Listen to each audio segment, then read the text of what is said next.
देखो भाई 18 साल की लड़की है, देखो चेहरा देखो एकदम मस्त है, इसके कान देखो, कान की बाली देखो, ये देखो दांत देखो, दांत एकदम पांढरे पांढरे। चलो बोली लगा फटाफट, बोली बोली बोली। कितना? 30,000। 30,000 के आगे कोई एक है, जल्दी बोलो। 45,000। 50 देता है, 50। 50,000 50,000 2, 50,000 3। अरे बराबर है, पावती बना पावती। मिलेगा, सब मिलेगा, रुक थोड़ा। संतोष बाबू, ये रसीद, मेरी बहन 1 साल के लिए आपकी बीवी। बिकती हैं यहाँ बाजारों में सब्जियों अनाज की तरह लड़कियां, लगती हैं यहाँ खुल के बोलियां, आवाजें आवाजों से टकराती हैं, खामोश रहती हैं मगर बेटियां। ये किस सदी की तस्वीर है, ये किस देश का किस्सा है? 21वीं सदी में महानगर मुंबई से बस 400 किलोमीटर दूर आज भी लगती है मंडी दुल्हनों की।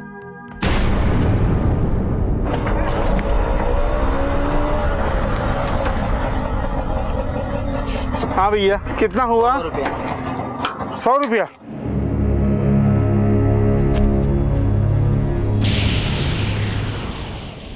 ये सरिता भाई साहब। और ये बच्ची?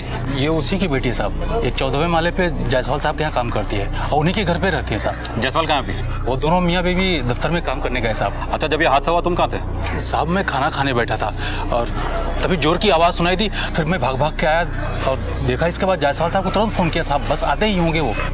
आई साहब, ये है जायसवाल साहब का घर।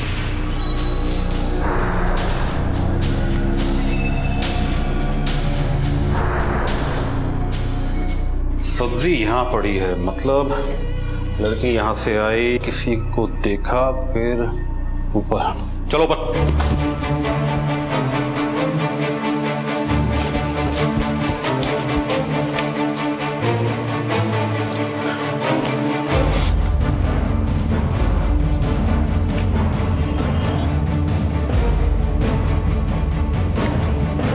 सर, यहाँ किसी का मोबाइल गिरा है। कॉल डिटेल निकालो इसकी।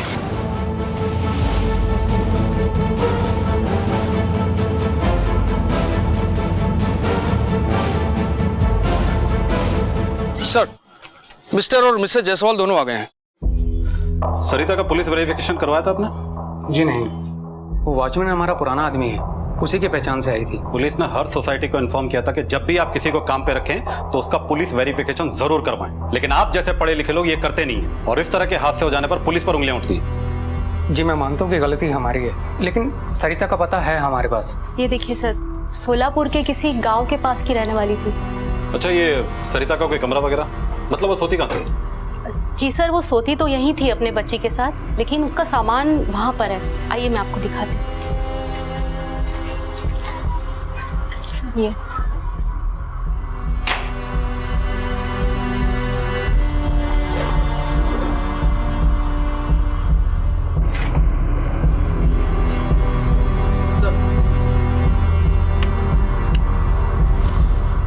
यही उसका पति है, चंदर। सरिता आप लोगों के यहाँ कब से काम कर रही थी? सर हमारे यहाँ वो 3 महीने से काम कर रही थी। उसका पति चंदर भी था उसके साथ सर, और वो भी सोलापुर का ही था। तो शोलापुर से हो तुम? देखो, आपको मैडम ने तो सब कुछ समझा ही दिया है, बस मैं इतना ही कहना चाहता हूँ कि सरिता और उसकी बच्ची तो सर्वेंट रूम में रह सकती है, पर तुम उनके साथ नहीं रह सकते। हो साहब, उसके व्यवहार में कभी आप लोगों को कुछ ऐसा दिखाओ जिससे कुछ शक पैदा हो तो? नहीं सर, वो तो बहुत ईमानदार थी। मैडम, ये कान की बाली आपकी वो घूम गई थी ना, मुझे अभी कमरे में मिली। Thank you so much. मुझे तो लगा था कल मार्केट गई थी ना, वहां मैं घुमाई और देखिए इसने ढूंढ दी। Thank you so much. Sir मुझे तो यकीन ही नहीं हो रहा है, उसने वो मीनू को लेके कूद गई। मीनू उसकी जान थी सर। अभी कल रात की बात है, मीनू को हल्का सा बुखार था। मैडम जी देखो ना, बहुत रो रही है। सर वो हमेशा कहती थी बेटी को पढ़ाएगी लिखाएगी, लेकिन उसने ऐसा क्यों किया सर? पता नहीं सर। उसका पति चंदर क्या करता था? जी ऑटो रिक्शा चलाता था। दोनों में बनती थी? सर वो तो हमें नहीं पता, लेकिन हर संडे को हम उसे छुट्टी देते थे, तब चंदर उसे लेने के लिए आता था और शाम होते होते उसे छोड़ जाता था। लेकिन सर पिछले संडे उन दोनों के बीच कुछ अनबन हुई थी। हादसे के वक्त आप दोनों कहाँ थे? सर हम क्वारी में आपको पूरा कोऑपरेट कर रहे हैं, आपकी मदद कर रहे हैं, और आप हम पर ही शक कर रहे हैं। शक करना तो हमारा काम है। अभी हादसे के वक्त आप लोग कहाँ थे, ऑफिस में किसके साथ थे, सारी डिटेल ले लो। सर आजकल में चंदर कभी आया? जी हमारे सामने तो कभी नहीं आया, हमारी एब्सेंस में आया हो तो पता नहीं, आप वॉचमैन से पूछ सकते हैं। साहब मैंने पहले भी बताया था ना, मैं खाना खाने गया था साहब। इसकी एजेंसी का नंबर ले ले।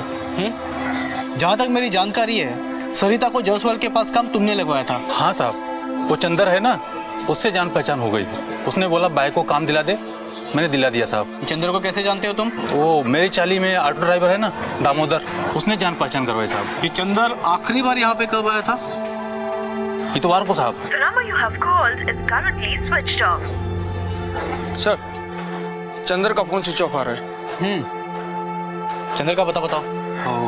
जोगेश्वरी ईस्ट में, स्टेशन के पास में, सुभाष नगर, खोली नंबर 36 है।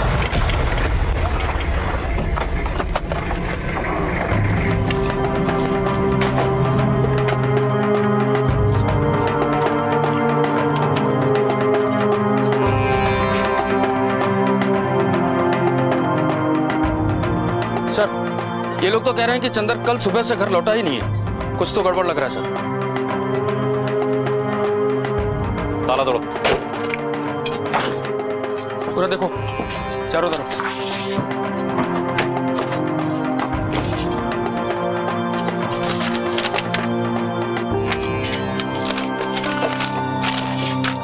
सर ड्राइविंग लाइसेंस का एक जेरॉक्स मिला है। सर चंदर जहाँ से भाड़े से ऑटो लेता था, उसका पता चल चुका है। जी हाँ, मेरा रिक्शा चलाता था वो, लेकिन कल से वो नहीं आया। रिक्शा लौटाने भी नहीं है? नहीं साहब, लेकिन हर रोज रात को चंदर हिसाब करके मेरा रिक्शा लौटा जाता था। जैसे ही मुझे पता चला कि पुलिस उसकी पूछताछ कर रही है, मैंने फौरन थाने में जाकर उसकी रिपोर्ट लिखवाई। कब से चला रहा था तुम्हारा रिक्शा वो? 1 साल से साहब, लेकिन उसका किसी से कोई पंगा नहीं, कोई लेना देना नहीं साहब। पिछले 3 महीने पहले वो अपनी फैमिली को लेके यहाँ आया था, बोला था मुझे साहब उसने। चंदर मेरा दोस्त है, बड़ा झकास आदमी है साहब। हम बोले तो पिछले कुछ समय से कुछ गड़बड़ चल रही थी साहब। ये ले चाय पी। दामोदर, या आस पड़ोस कोई लॉज है क्या सस्ती वाली? क्यों बे, तेरा खोली क्या हो गया? मेरी खोली है, पर किसी के वास्ते चाहिए थी। कोई रिश्तेदार आ रहा है? है कोई? अबे है कोई क्या मतलब बे? उधर बीवी, इधर बाहर है कोई? अरे बता बता, अरे बता। है कोई, पर सस्ती वाली लॉज तो बता। साहब चंदर बोला मेरे दोस्त को मांगता है, तो मैंने कह दिया साहब चला जा गीता लॉज मला स्टेशन के पास। इस आदमी को देखा है? हाँ साहब, ये आदमी तो आया था यहाँ, इसने एक रूम भी बुक किया था। 1 मिनट, उसने नाम बताया था,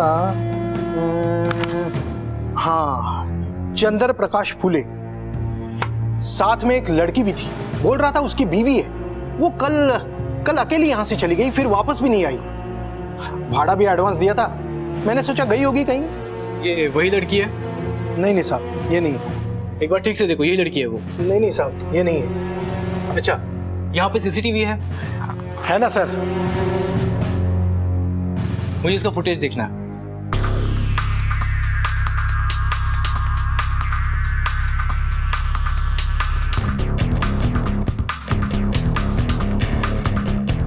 बॉस, इस फुटेज की डीवीडी चाहिए मुझे। ये देखिए, लड़की के बॉडी पे कुछ खरोच के निशान है।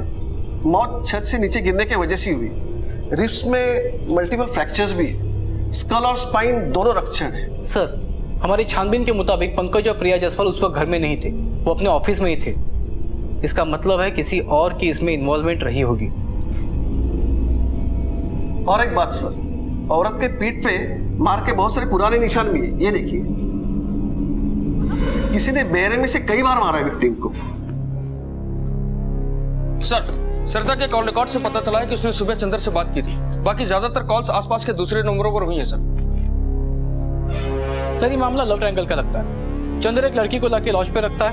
वो लड़की सुबह किसी को बिना बताए लॉज से चली जाती है। उसी दिन दोपहर को सरिता अपने बच्चे के साथ छत से कूद के जान देती है। उसी दिन दोपहर से चंदर गायब है। सर ऐसे हो सकता है कि चंदर के इस चक्कर के बारे में सरिता को पता चला हो, उन दोनों में कुछ बहस हुई, झगड़ा हुआ और फिर बहस इस कदर बढ़ गई कि गुस्से में आके सरिता ने अपने बच्चे के साथ छत से कूद के जान दे दी। कामले ये भी तो हो सकता है कि चंदर और उस लड़की ने मिलकर सरिता और उसके बच्चे को छत से धक्का दे दिया और बाद में भाग गए। इस लड़की का मिलना हमारे लिए बहुत ही जरूरी है, तभी पता चलेगा कि आखिर ये लड़की है कौन। Yes sir. आजा आजा।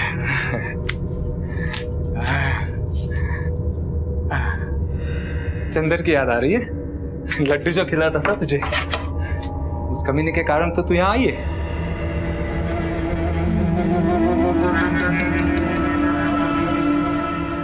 हाँ आजा।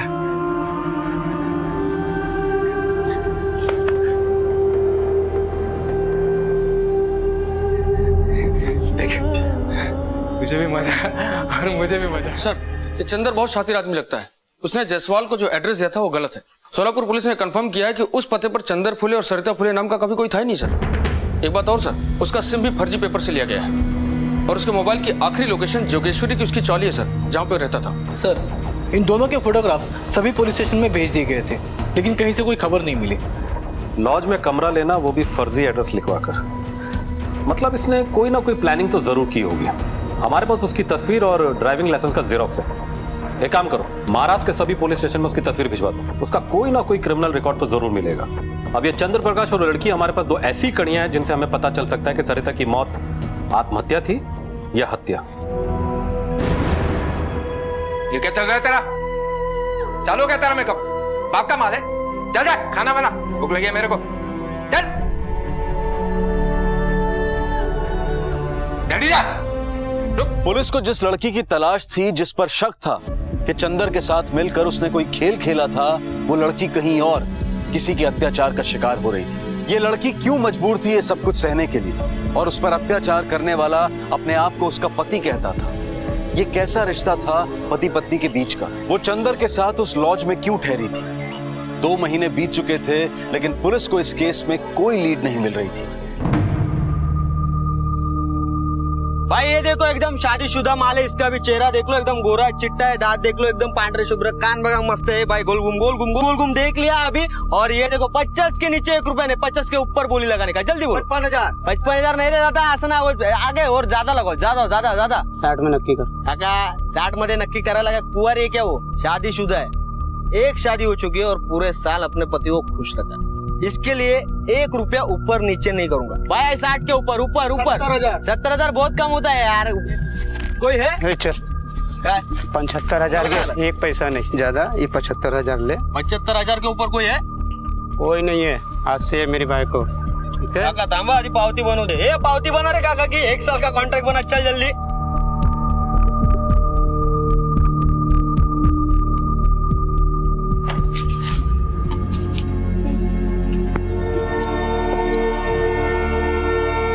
तो मेरे को एक बेटी दे दे, उसको बेच के बुढ़ापे में आराम से जीने का है मेरे को। ये कैसी शादी थी, कैसा सौदा था ये? 1 साल के लिए मंडी से दुल्हन खरीदी जाती थी। लड़की के भाई और उसके पिता ही ये सौदा करते थे और उसकी बकायदा एक रसीद भी होती थी, और ये सब कुछ खुलेआम हो रहा था। उधर 3 महीने बीत चुके थे, पुलिस को ना चंदर मिला था और ना ही वो लड़की, और फिर अचानक पुलिस को एक ब्रेक थ्रू मिला।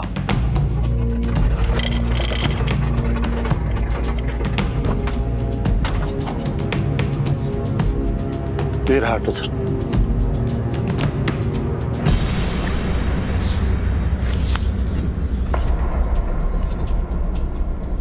MH04CW2037।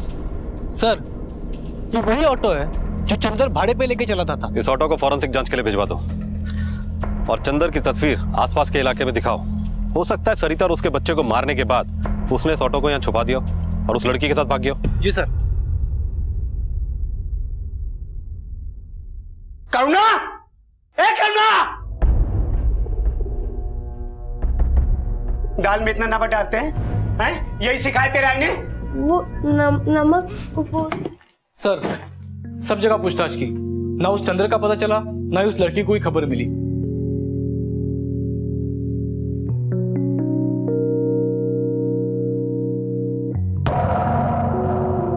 ओ भाई, वहाँ क्या है? इधर हम लोग इधर खड़े हैं। अरे यार वो देखना, वो क्या है? वो पीछे, वो झाड़ी के पीछे देख।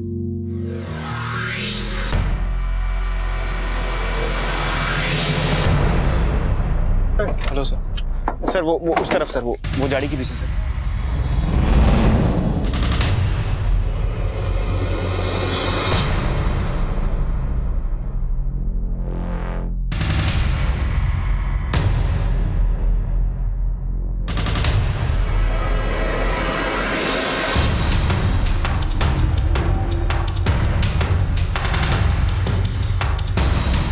तीन महीने तक जिसकी तलाश में पुलिस ने दिन रात एक कर डाला था, जिसे एक सस्पेक्ट माना था, उसकी लाश पुलिस को मिली। रहस्य गहराता जा रहा था और अब रहस्य पर से पर्दा उठा सकती थी वो लड़की जिसकी शिनाख्त भी पुलिस अब तक नहीं कर पाई थी। ये सारा सामान चंदर की बॉडी से मिला है। सर, पोस्टमार्टम की रिपोर्ट के हिसाब से चंदर की मौत हुए लगभग 4 महीने हो चुके हैं। 4 महीने? ये सरिता की मौत को भी तो 4 महीने हुए ना? हाँ सर। मौत की वजह? किसी चाकू या तेज धार के औजार से मल्टीपल इंजरीज हुई है सर। कमाल की बात है कामले, हमें तो ये शक था कि चंदर ही मर्डर करके भागता फिर रहा है, लेकिन यहाँ तो गेम कुछ दूसरा ही है। वो खुद ही इसका शिकार हो चुका है। हो सकता है इन सबके पीछे उस लड़की का हाथ हो, या फिर वो भी शिकार हो गई हो। लेकिन हो ना हो, कहीं ना कहीं इस लड़की का इस केस से कोई ना कोई कनेक्शन तो जरूर है।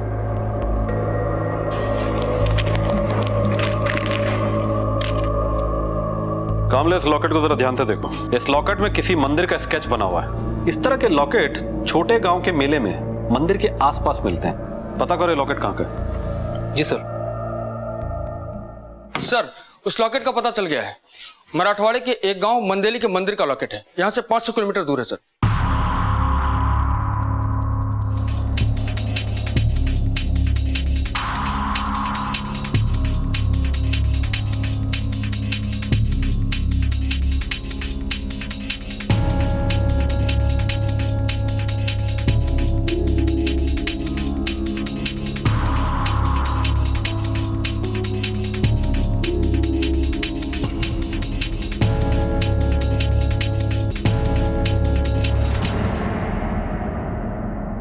इसको कहीं पे देखा है?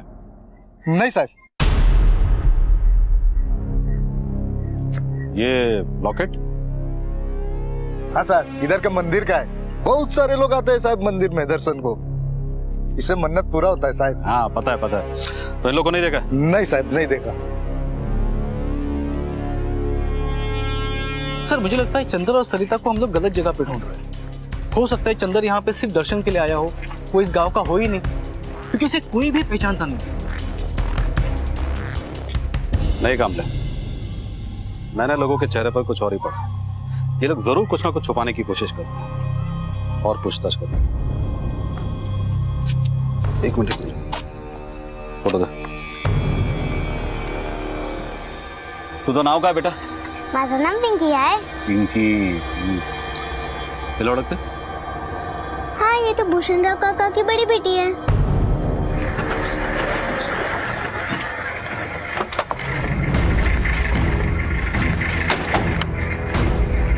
भूषणराव? हाँ, मिस भूषणराव। सरिता तुम्हारी बेटी है? हो साहब, सरिता मेरी बेटी है, पर उससे अब हमारा कोई संबंध नहीं है। अभी कहाँ है वो? बोला ना साहब कि हम उसको अपनी बेटी नहीं मानते। 4 महीने पहले उसने छत से कूद के जान दे दी, ये भी पता नहीं है क्या तुमको? अब हमको क्या मालूम साहब कि वो जिंदा है कि मर गई। अरे नाक कटा के चली गई वो अपने पति के घर से, पता नहीं किसी के साथ में भाग गई। भाग गई? लेकिन हमें तो बताया गया कि उसका पति चंदर है। चंदर? हमको नहीं मालूम साहब ये चंदर कौन है। तो उसका पति? तो मिला साहब, वो तो मर गया। अरे बच्ची के पैदा होने के कुछ महीने बाद ही वो गुजर गया। हम तो उसकी दूसरी शादी कराना चाहते थे कि उसको भी सहारा मिल जाएगा और बच्ची को उसका बाप। पता नहीं सरिता के मन में क्या था, पता नहीं, कुछ समझ में नहीं आया। वो अपनी बच्ची को लेके चली गई, हमारी तो गांव में थू थू करा दी।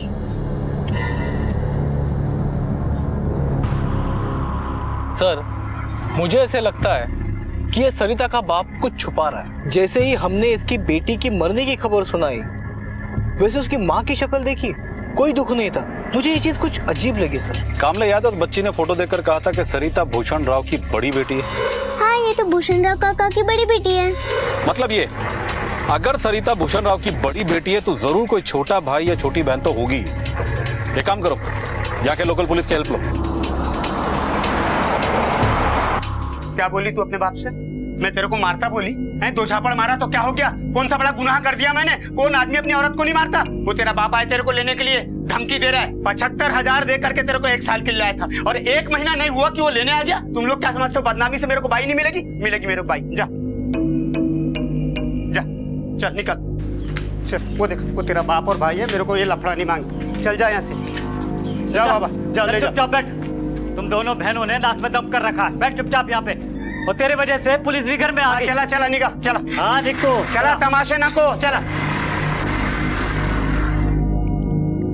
पुलिस का अंदाजा बिल्कुल सही था। सरिता, जिसने मुंबई में बिल्डिंग की छत से कूदकर अपनी जान दी थी, और एक लड़की जिसका नाम भी अभी तक पुलिस को नहीं पता था, वो दोनों सगी बहनें थी।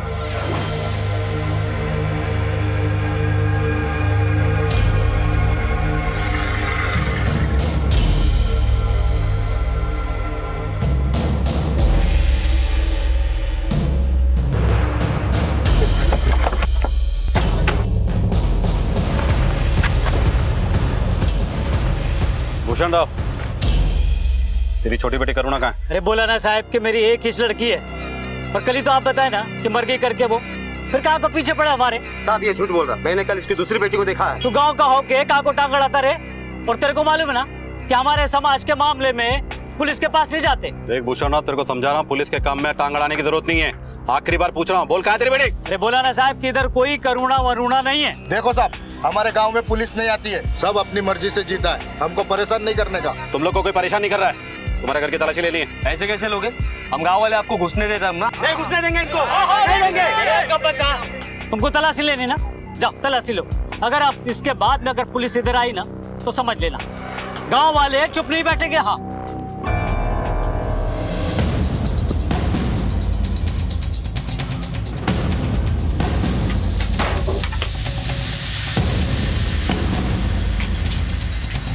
शिंदे,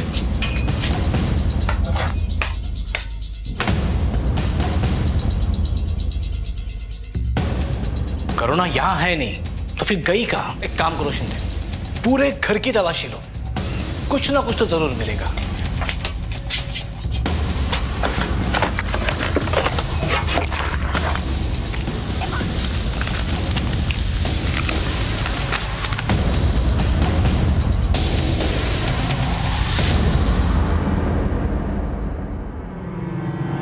से रिसिप्ट करुणा के नाम की, भूषण राव की है। क्या रे भूषण राव, तू तो बोल रहा था सरिता के अलावा तेरी कोई दूसरी बेटी नहीं है, लेकिन ये पर्ची बता रही कि करुणा तेरी बेटी है। कहाँ है वो? इधर कोई करुणा नहीं है साहब। अगर आप 100 बार भी पूछेंगे ना तो मैं यही बोलूंगा कि करुणा हमारी बेटी नहीं है। पुलिस को बुला रही है। लेके चलो दोनों को। ये क्या करता तुम? कोई आगे नहीं आएगा। अरे बाबा, खाली पूछताछ के लिए ले जा रहे हैं, फिर वापस लेके आएंगे इधर। चल पीछे चलो। वो करुणा दीदी को वो मौसी खींच के ले गई। कहाँ? वहाँ पर।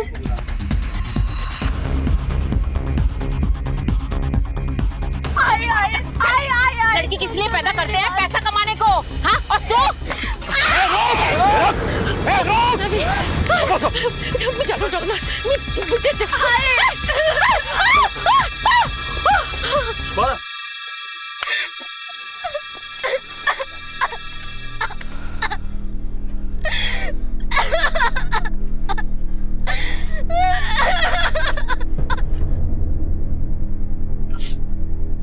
माझी ताई खूप चांगली होती। मेरे आई बाबा उसको बेचे, तभी बोली तेरे को नहीं बिकने देगी मैं। वो मेरे को इस गांव की गंदी प्रथा से बचाना चाहती थी, इसलिए मुंबई बुलाया मेरे को। इस गांव में लड़की का जन्म नर्क है, नर्क। माँ बाप राह देखते हैं उसके जवान होने की, मंडी में बेचने की। भाई को राखी बांधते हैं हम, पर इस गांव का भाई कसाई है साहब, कसाई। सोलवा लगा नहीं कि खड़ा रख देते बेचने को। आप ही बताओ मेरे को, ये कशी प्रथा है साहब? ये कैसा समाज है? लोग लगन करते हैं प्यार पाने को, और इधर लगन करते हैं बिस्तर में लेटाने को, बच्चा पैदा करवाने को। हर 4 महीने में इस मांदिली गांव में मेला लगता है।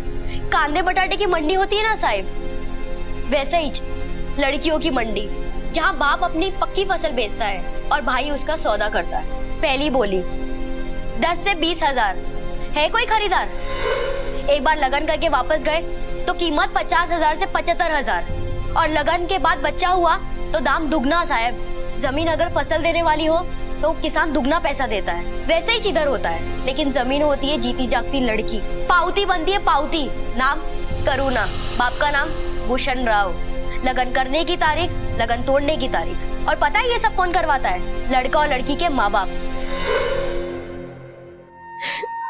मेरी ताई को ऐसे ही भेज दिया भाई और बाबा ने, एक बीमार बूढ़े आदमी के साथ। आपको पता है वो 18 साल की थी, सिर्फ 18। एक बेटी की माँ बनी, पर उसके बाद वो आदमी मर गया साहब। इधर चूड़ी फोड़ के औरत विधवा हुई कि उधर वापस मंडी में। छी, ताई की बोली फिर से शुरू। 1 लाख के ऊपर गोद में बेटी थी ना, फिर से बिक गई 1 साल के लिए। ताई की किस्मत अच्छी थी कि चंदर भाऊ के साथ 6 महीने का कॉन्ट्रैक्ट हुआ और उन्हें एक दूसरे से प्यार हो गया। पर कॉन्ट्रैक्ट खत्म होने के बाद भी एक दूसरे के साथ रहना चाहते थे। पैसा है तेरे पास? रोकड़ा है? नहीं तो चल। तो हाथ जोड़ता हूँ काका, सरिता से लगन करना है काका। बहुत खुश रखूंगा उसको, जिंदगी में कभी कोई तकलीफ नहीं दूंगा। उसकी बेटी को अपना नाम दूंगा, बहुत प्यार करूंगा, आपको कभी शिकायत का मौका नहीं दूंगा। काका पैर पड़। पैर नहीं पड़ने का बोला ना तेरे को। अगर पैसा है तो लेके आने का 1.5 लाख। 1 साल के लिए मैं तेरे से लगन कराता, और पूरे जिंदगी के लिए करने का है तो 10 लाख लेके आने का। इधर इतना पैसा मैं कहाँ से लाऊंगा काका, गरीब आदमी हूँ। आओ संजू बहुत बख्तोस का है, जाने को बोलो ना तुमको तो जाने का। चल फुट। अरे जाता कि नहीं तो धक्के मार के बाहर निकालू क्या? 1.5 लाख नहीं तो दे देते ताई को। उनको तो मुंह मांगी रकम मिली ना, पर देने वाला संतोष, वो तो सबसे बड़ा राक्षस। उल्टा जवाब देते। बस थकली माजी ताई। वीरू को इस प्रथा से बचाने के लिए भाग गई चंदर भाऊ के साथ, और उसने मेरे को भरोसा दिलाया कि पैसा जमा करके वो मुझे बुला लेगी। फिर मेरे को बुला लिया, मैं खुशी खुशी चली गई। चंदर भाऊ ने मुझे रहने की जगह दी, पर मैं पागल, सबसे बड़ी पागल, मैं आई को फोन कर बैठी। हेलो आई। करुणा, मेरी बच्ची कैसी है तू? आई मैं ठीक हूँ। कहाँ है तू मेरी बच्ची? बोलना, मैं किसी को नहीं बोलूंगी। बता कहाँ है? मैं मुंबई में हूँ। मुंबई में? कैसे पहुंच गई वहाँ? वो चंदर भाऊ मुझे लेकर आए थे। मैं जोगेश्वरी ईस्ट में चंदर भाऊ के साथ खोली नंबर 36 में हूँ। बेटा, ताई कहाँ रहती है? बता दे बेटा। हाँ मैं मिली, वो ना ऊंचे वाले घर में काम करती है। अच्छा बच्चा, फोन करती रहना। हाँ आई तो बिल्कुल परेशान मत हो। हाँ।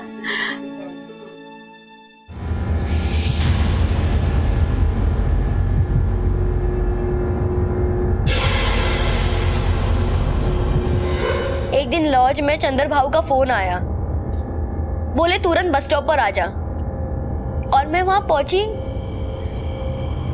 तो बाबा और भाई सामने थे, और वो लोग मुझे जबरदस्ती ले गए। बोले कि तू अब किसके सहारे जिएगी?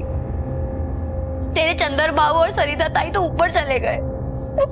वो लोग ने मेरी ताई को मार डाला, और जिसके साथ ताई का सौदा हुआ था उसकी भरपाई तो करनी थी ना। फिर मेरे को भेज डाला उस संतोष के पास। साहब, वो चंदर गले की हड्डी था साहब। इसलिए उसे निकालना जरूरी था, इसलिए बुलाया साहब उसको। हे बकचंदर, मेरे को मालूम है कि मैंने तेरे साथ बहुत बुरा बर्ताव किया। क्या करूं, दोनों बेटियां भाग गई, गांव वाले मेरे मुंह पे गोबर मार रहे हैं। बस अब तू मेरी इज्जत बचा ले, जो तू बोलेगा ना वो सब मेरे को मान्य है। और देख, तेरा लगन मैं सरिता के साथ में करवा दूंगा, हमेशा के लिए। अरे 1 रुपया भी नहीं लूंगा, देवा शपथ। अब उसको बुला लो, हम लोग माफी मांगना चाहते, प्लीज आप बुला लो उसको। सरिता को फोन लगा, उसको भी बुला। उसकी आई बहुत बीमार है, वो उसको दोनों को देखना चाहती है। अब क्या करूं, मेरे को उसको मिलने का है। अरे बाप का दिल है ना, उधर से हम वापस चले जाएंगे गाँव। पण भाव, एक शर्त, करुणा के साथ ऐसा नहीं होना चाहिए। अरे बोला ना तेरे को, देवा शपथ, अब ऐसा नहीं होगा। फोन लगा उसको। हेलो करुणा, हाँ तू जल्द से जल्द बस स्टैंड पहुंच।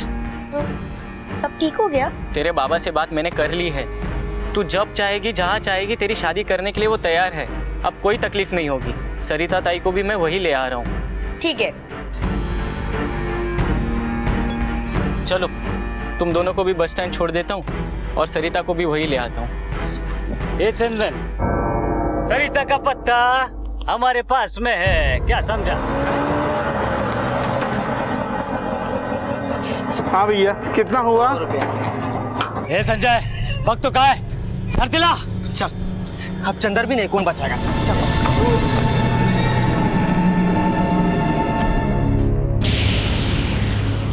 संजय भाग, चल भाग।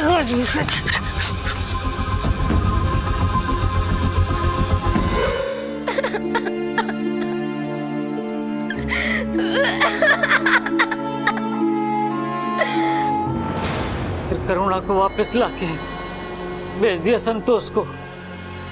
जो किया ना साहब, रिवाज के हिसाब से किया, कोई पाप नहीं किया साहब। तुम लोगों को देखकर घिन आती है मुझे। तेरे खिलाफ, तेरी घरवाली के खिलाफ और तेरे बेटे के खिलाफ ऐसी तगड़ी चार्जशीट बनाऊंगा ना कि पूरे मांदेली गांव की आंखें खुल जाएगी सजा सुन के।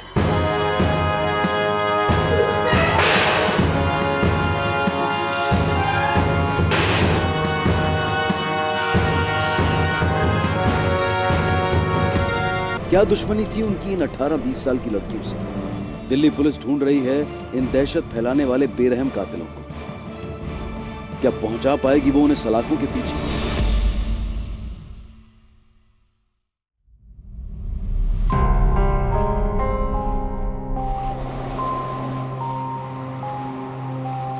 मीनू, अरे बाबा अभी नहीं, पहले दीदी ट्यूशन जाएगी फिर कर आएगी। ओके? हाँ हाँ, तुम्हारी आइसक्रीम भी लेकर आऊंगी, पर प्रॉमिस करो उससे पहले तुम अपना सारा होमवर्क कंप्लीट कर लोगे, है ना?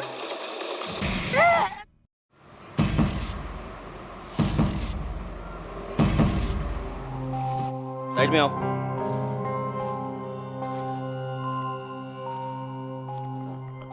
और भीड़ इकट्ठी थी, इसी में से किसने आपको कॉल किया? किसने कॉल किया? मैंने एम्बुलेंस वाले को भी बुला लिया। कॉल किसने किया? साहब मैंने किया था कॉल। साहब मैंने कुछ खास देखा नहीं, मैं जब आया तो लाश ऐसे पड़ी हुई थी। किसी ने कोई गाड़ी देखा यहाँ पे? जी सर, गाड़ी तो नहीं, मैंने ऑटो रिक्शा देखा, लेकिन सर नंबर नहीं देख पाया। जब तक मैं पहुंचा सर ये ऐसी पड़ी हुई थी। राकेश, लाश को पोस्टमार्टम के लिए भेजो। जैसे ही रिपोर्ट आती है मेरे को लाके दिखाओ। चलो विजय। दिन दहाड़े सड़क पर एक जवान लड़की की लाश मिलती है। कुछ लोग ऑटो रिक्शा में आते हैं और बड़ी ही बेदर्दी से उसे सड़क पर घसीटते हुए मार डालते हैं। और ये सब कुछ रात के अंधेरे में या छुपकर नहीं, बल्कि दिन के उजाले में खुलेआम होता है, बिना किसी के डर के। और वहां मौजूद लोगों में से कोई भी उस लड़की की मदद करने की कोशिश भी नहीं करता। क्यों? इस सवाल के साथ एक और बड़ा सवाल यह खड़ा होता है कि क्या हमारे देश में औरत इतनी भी सुरक्षित नहीं है कि वो अकेली दिन में भी घर से बाहर निकल सके? कौन थी ये लड़की? क्या ये सिर्फ हादसा था या साजिश? और कौन थे दिन दहाड़े हुए इस अपराध के पीछे? ये सब कुछ जानने के लिए दिल्ली पुलिस पूरी शिद्दत के साथ अपने काम में जुट गई। राकेश, ये हादसा तकरीबन दोपहर के 2 बजे हुआ है और रिक्शा स्टैंड के पास में हुआ है। यकीनन वहाँ के जो रेसिडेंशियल हैं वहाँ से रिक्शा पिकअप करते होंगे इसी वक्त अपने रेगुलर काम के लिए, जैसे बच्चों को ड्रॉप करना वगैरह वगैरह। किसी ना किसी ने तो इस हादसे को देखा होगा, कोई ना कोई तो आई विटनेस होगा। सो इन दैट केस उसी टाइम वहाँ पे जाके मैं पूछताछ करूँगा।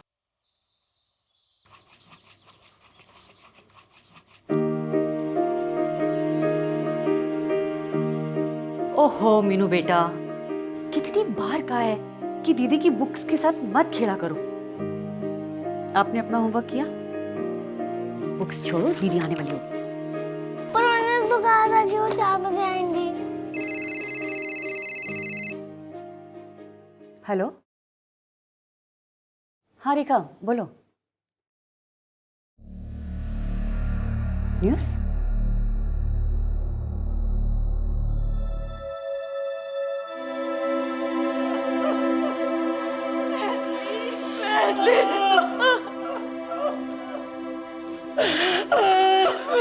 समझिए अपने को।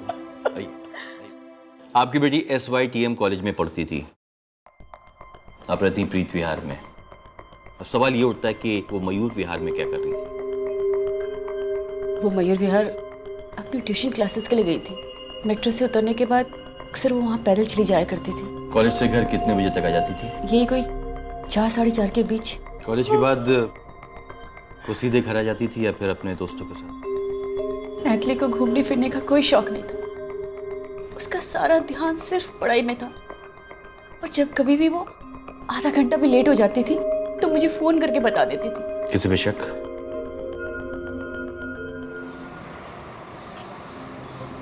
यहाँ पे दोपहर को एक मर्डर हुआ, तुमने देखा? नहीं देखा साहब मैंने। एक लड़की का मर्डर हुआ है। नहीं देखा ही नहीं मैंने, सिर्फ मेरे काम में बिजी था। जी सर, कल ऑटो रिक्शा में कुछ लड़के लोग यहाँ से जा रहे थे। कितने लड़के थे? 2 या 3, लेकिन मैंने उन लोगों के चेहरे नहीं देखे थे। आपने कुछ तो देखा होगा। मैं एकदम घबरा गई और मैं अपने बच्चे के साथ मैं वहाँ से चली गई। अपने ऑटो रिक्शा का नंबर तो देखा होगा? सर मैंने पूरा नंबर तो नहीं देखा, लेकिन हाँ लास्ट के 2 नंबर मुझे याद है। क्या थे 2 नंबर? 5 और 6। 5 और 6। नहीं सर, मैं तो उस समय फोन पे बात कर रहा था। ये बात बिल्कुल साफ होती जा रही थी कि ये हिट एंड रन या एक्सीडेंट का केस नहीं था, बल्कि बहुत सोच समझकर किया गया हमला था। कुछ ऐसे लोगों द्वारा जो कानून के डर से परे थे और सबके सामने खुली सड़क पर भी मैथिली पर हमला करने से नहीं चूके।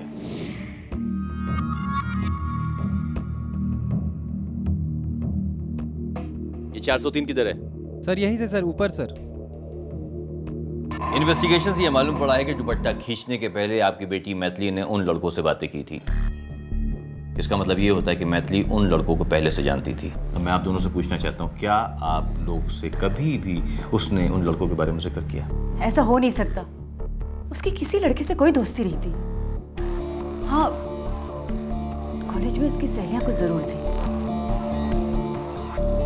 अच्छा ये बताइए, क्या वो किसी नेबर से ज्यादा क्लोज थी या कोई नेबर ऐसा था उसका जो जबरदस्ती या बहुत दिनों से कोशिश कर रहा था उससे बातें करने की?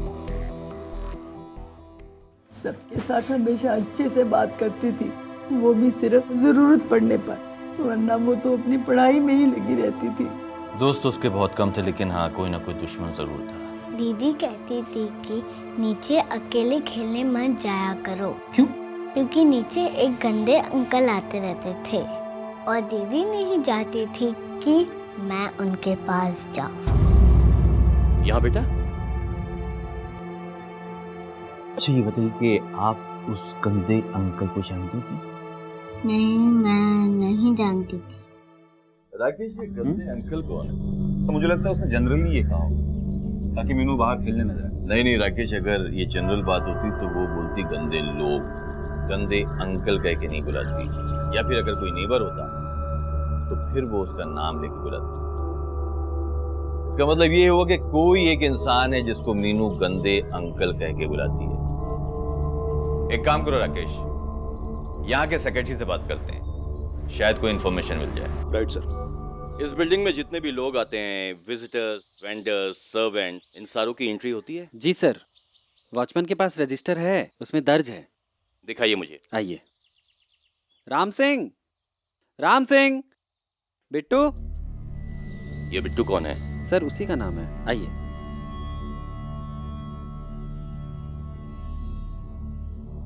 ये राम सिंह रूम?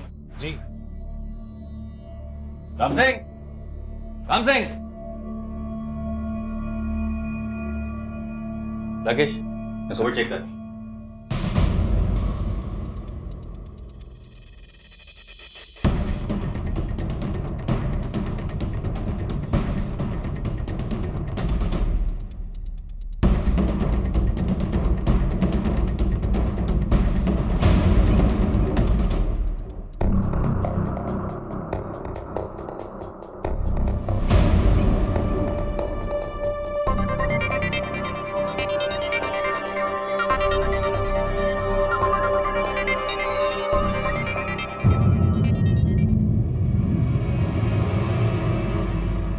राम सिंह? देखने में तो वो बहुत सीधा साधा आदमी लगता था। आपके पास तो राम सिंह का एड्रेस वगैरह होगा? जी हाँ, ऑफिस में है। चलिए चलिए।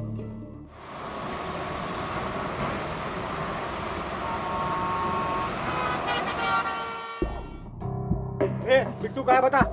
साहब क्या क्या क्या क्या क्या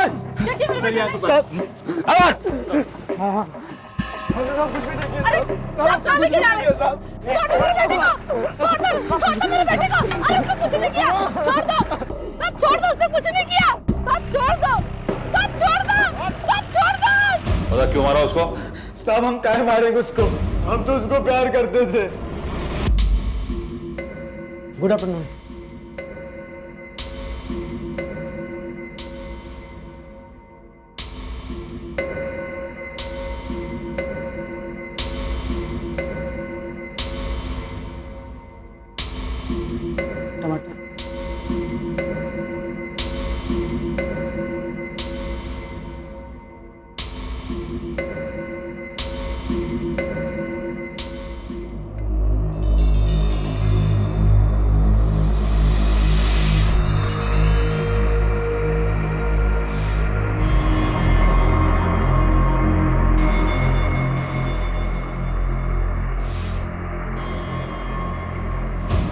कोई रिक्शा वाला दोस्त है तेरा? सच सच बता। नहीं साहब। 2 तारीख को कहा था? 2 तारीख को कहा था तू? साहब वो साहब। हाँ साहब, इसके नाम राम सिंह है। हमेशा एक ही लड़की का फोटो लेके आता है और हमारे एक ही लड़की का दिमाग खाता है। हाँ साहब, फोटो दिखाकर मुझे इसी की तरह तैयार होने को कहता है। करता कराता कुछ नहीं, बस मुझे तैयार करके घूरता रहता है और इसका नाम लेता रहता है। रोज आता है? नहीं, सिर्फ मंगल को। छुट्टी होती है ना उसकी, हर मंगल सुबह होते ही चला आता है और अगली सुबह तक यहीं पड़ा रहता है।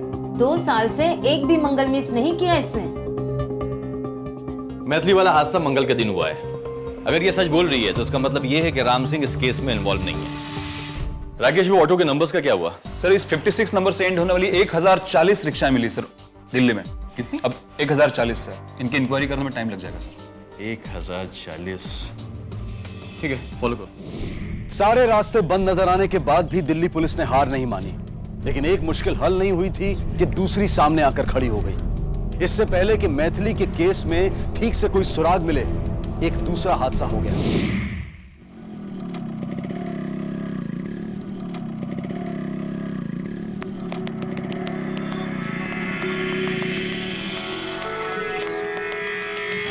मयूर विहार फेस 1 में दिन दहाड़े होने वाली ये दूसरी हत्या थी। दोनों ही कत्ल बड़ी बेरहमी के साथ किए गए थे। मैथिली को सड़क पर घसीटकर मारा गया था तो रत्ना को सड़क पर दौड़ाकर उसके शरीर पर 32 बार चाकुओं से वार किया गया था।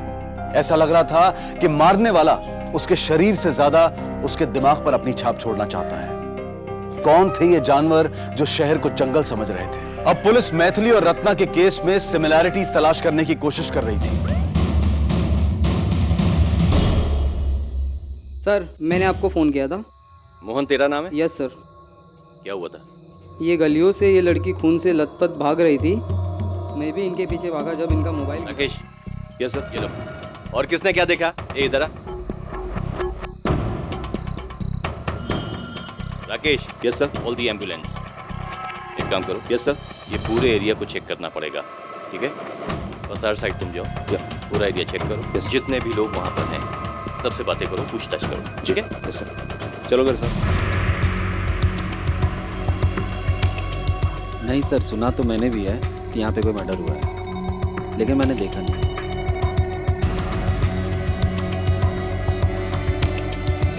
यहाँ पे 2 लड़कों ने एक लड़की को दौड़ा दौड़ा के मारा आज शाम को। उसका खून कर दिया। आपने कुछ देखा? नहीं सर, मैं तो काम पे गया हुआ था, अभी आया। इंस्पेक्टर साहब, आप उस लड़की की तहकीकात कर रहे हैं? हाँ, क्यों? मैंने उसको भागते हुए देखा था। उसके पीछे 2 लड़के भी थे और खून में लथपथ थी। वो लड़के एक लड़की का पीछा कर रहे थे, तुमने रोका क्यों नहीं? मैं वहां से आया था जब तक तो वो भाग चुके थे सर। 1 मिनट सर, उसका बैग भी गिरा था सर। ये बैग गिरा था उसका यहाँ पे।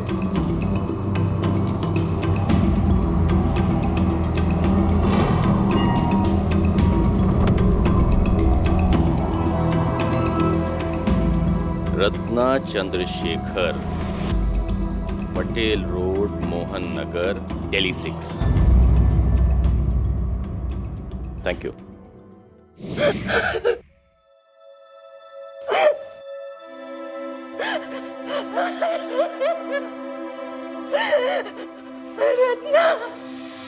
आपकी बेटी के दोस्त कैसे थे? कभी उसका किसी के साथ झगड़ा हुआ?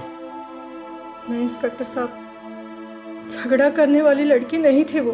हाँ, दोस्त बहुत थे उसके, जिसमें लड़के और लड़कियां भी थे, लेकिन ऐसे तो कोई बात नहीं थी। सर, और अगर ऐसा कुछ होता भी तो हमें जरूर बताती। सर, अपने करियर से बहुत प्यार था उसे। रत्ना कॉलेज जाए ना जाए, लेकिन अपनी बैडमिंटन प्रैक्टिस ना कभी मिस नहीं करती थी वो। और अपने करियर को लेकर ही पिछले कुछ दिनों से थोड़ी परेशान थी वो। रत्ना, तू रो रही है बेटा? Mama, how could he do this to me? How? क्यों बेटा, बात क्या है ये तो बता। बोलो बेटा, क्या हुआ? मम्मा, मेरे टीम में सिलेक्शन नहीं हुआ है। रणवीर सर ने मुझे सिलेक्ट नहीं किया। कोई बात नहीं बेटा, और ये कोई आखिरी कंपटीशन तो है नहीं। देख, अभी बहुत सारे कंपटीशन होंगे, और देख लेना, एक दिन ना तू जरूर गोल्ड मेडल लेगी। और तब ये तेरे रणवीर सर ना यही बहुत प्राउड से बोलेंगे कि रत्ना मेरी स्टूडेंट है। चलो चुप हो जा, इसे रोते नहीं ना। चलो सर, ये स्केच आर्टिस्ट ने उन बाइक वाले लड़कों की बनाने की कोशिश की थी सर, पर ज्यादातर आई विटनेसेस ने लड़कों को या तो रुमाल से ढके हुए या फिर हुड के साथ देखा था, इसलिए वो तस्वीरें ठीक से नहीं आ पाई हैं sir. But we are trying our level best, investigation चालू है। इन तस्वीरों को ध्यान से देखिए, ये वही लोग हैं।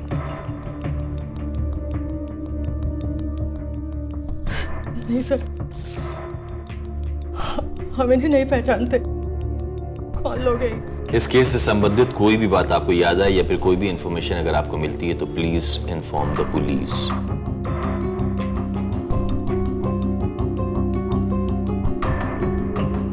सर, इन दोनों को आप बिल्कुल भी नहीं छोड़िएगा। सिर्फ ये एक मर्डर नहीं है Rakesh, it's a hate crime. Sir, 10 दिन के अंदर अंदर 2 मर्डर हुए हैं सर अपने एरिया में। कहना क्या चाहते हो तुम? सर, मोडस ऑपरेंडी डिफरेंट है, लेकिन दोनों ही केसेस में सिमिलरिटीज है। मैथिली और रत्ना दोनों ही कॉलेज स्टूडेंट्स थी, उनका एज ग्रुप सेम था, दोनों का मर्डर दिन दहाड़े हुआ इसी एरिया में, और दोनों ही विक्टिम्स को मारने के पीछे नफरत साफ नजर आ रही है सर। हो सकता है राकेश, तुम एक काम करो, जितनी भी पर्सनल डिटेल्स इन दोनों लड़कियों के बारे में मिलती है उसको कलेक्ट करो, क्योंकि दोनों ही विक्टिम्स अपने खूनी को पहले से जानती थी। Yes sir. सर, रत्ना बहुत ही हॉनहार टैलेंटेड लड़की थी, बहुत ही ब्राइट फ्यूचर था उसका, और मेरी तो फेवरेट स्टूडेंट थी वो। लेकिन उसके पेरेंट्स तो कह रहे थे जब से आपने उसे टीम से ड्रॉप किया वो बहुत अपसेट रहने लगी थी। सर, जरूर कोई गलतफहमी हुई है। हाँ, एक बात है सर, रत्ना कुछ परेशान से रहती थी। मैंने कई बार पूछने की भी कोशिश की, मगर कभी कुछ नहीं बताया। इसको कहीं देखा है? नहीं सर, मैंने इन्हें कभी नहीं देखा। नहीं, हमने कभी नहीं देखा इन लोगों को। आपका मतलब है इन्हीं लोगों ने हमारी बच्ची को मारा है? हो सकता है मिस्टर सिंह, लेकिन पूरे यकीन के साथ मैं आपको नहीं कह सकता, क्योंकि दोनों ही मर्डर्स एक एरिया में हुए हैं और डे लाइट में हुए हैं। We have to follow the leads. Investigation चालू है, जैसे ही हमें कोई इन्फॉर्मेशन मिलती है will inform you. Take care of yourself.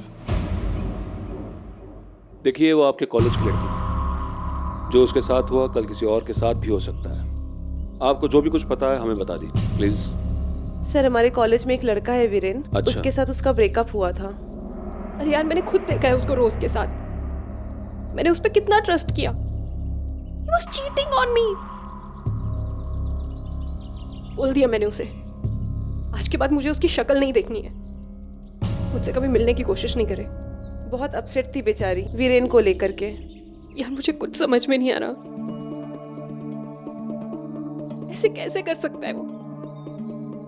मैं अपनी गेम पे कंसंट्रेट नहीं कर पा रही हूँ, सर कुछ दिनों पहले उसका वीरेन के साथ झगड़ा भी हुआ था। तुम रोज के साथ भी वही कर रहे हो जो तुमने मेरे साथ किया था। तुम जैसे लड़कों की पोल सबके सामने खुलनी चाहिए। मुझे तो तुम्हारी कोई जरूरत है नहीं, लेकिन एक बात याद रखना, रोज के सामने मैं तुम्हारी पोल खोल के रहूंगी। तुमने अगर मेरे और रोज के बीच में आने की कोशिश की ना तो मुझसे बुरा कोई नहीं होगा। मैंने किसी को नहीं मारा सर। तुमने किसी का मर्डर नहीं किया है। 2 दिन पहले आपका बेटा विक्टिम को फोन करके धमकी देता है, 2 दिन के बाद उसका मर्डर हो जाता है और ये कह रहा है कि मर्डर नहीं किया। सर धमकी तो सर मैंने उसे गुस्से में दी थी सर। वो मेरे बारे में अफवाह फैला रही थी सर। वो सबसे कहती फिर रही थी कि उसने मुझे डंप किया है सर, जबकि सच्चाई ये है कि सर मैंने डंप किया था उसे। Ratna it's over. मैं तुम जैसी शक करने वाली लड़की के साथ पूरी जिंदगी नहीं गुजार सकता। तुम चाहती हो मैं किसी लड़की से बात ना करूं, किसी के साथ घूमने फिरने ना जाऊं, I mean, कोई फ्रेंड्स ही ना बनाऊं। How is it possible? Viren, I am sorry, really sorry. देखो तुम जैसा कहोगे मैं वैसा करूंगी। बस आज के बाद मुझसे मिलने की कोशिश कभी मत करना सर। उसके बाद उसने मुझ पे इल्जाम लगाने शुरू कर दिए सर। सर इवन रोज को भी उसने मेरे बारे में जाके भड़का दिया। ये रोज कौन है? सर मेरी एक फ्रेंड है सर। मैं उसे चाहने लगा था और मैं प्रपोज करने वाला था सर। और सर ये बात रत्ना को पता चल गई थी। तुम्हें क्या लगता है जो इंसान मेरे साथ इतने साल रिलेशनशिप में रहने के बावजूद मुझे चीट कर सकता है, वो तुम्हें चीट नहीं करेगा? तुम्हें उससे मतलब? मैं तो बस बता रही थी, तुम्हें वार्न कर रही थी। वीरेन को एक लड़की के साथ रहने की आदत नहीं है। आगे तुम्हारी मर्जी। सर उसके बाद उसने मेरे बारे में उल्टा सीधा बोलना शुरू कर दिया था। ये क्या पागलपन है? हाँ, तुम मेरे और रोज के बीच में क्यों आ रही हो? देखो तुम जानती हो कि मैं रोज से प्यार करता हूँ। तुम मेरे बारे में क्यों भड़का रही हो उसे? हाँ, बिकॉज यू डिजर्व इट। तुम मेरी बात ध्यान से सुन लो। तुम मेरी बात ध्यान से सुनो। मुझसे ऊंची आवाज में बात करने की जरूरत नहीं है, वरना मैं प्रिंसिपल से कह दूंगी। क्या कह दोगी? हाँ, यही कि तुमने मुझे मोलेस्ट करने की कोशिश की। जिस दिन ये हादसा हुआ तू कहाँ था? सर मैं घर पे था, मॉम डैड के साथ। सर अगले दिन इसका एग्जाम था, इसलिए पूरा दिन बैठकर घर पे पढ़ाई कर रहा था सर। ठीक है, आप इसे अभी ले जा सकते हैं, लेकिन ये शहर छोड़कर कहीं जाए नहीं। हो सकता है हम इसे दोबारा बुलाएं पुलिस स्टेशन इंक्वायरी के लिए। ठीक है, जा।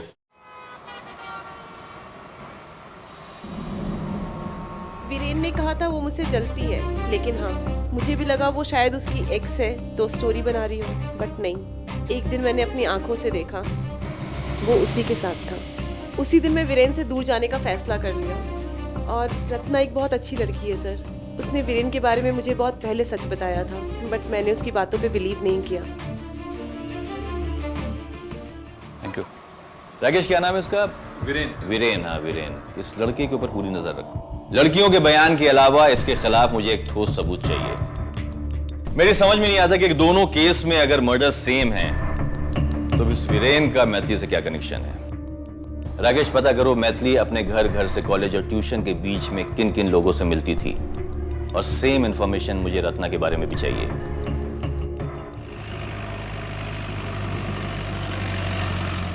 सलाम साहब।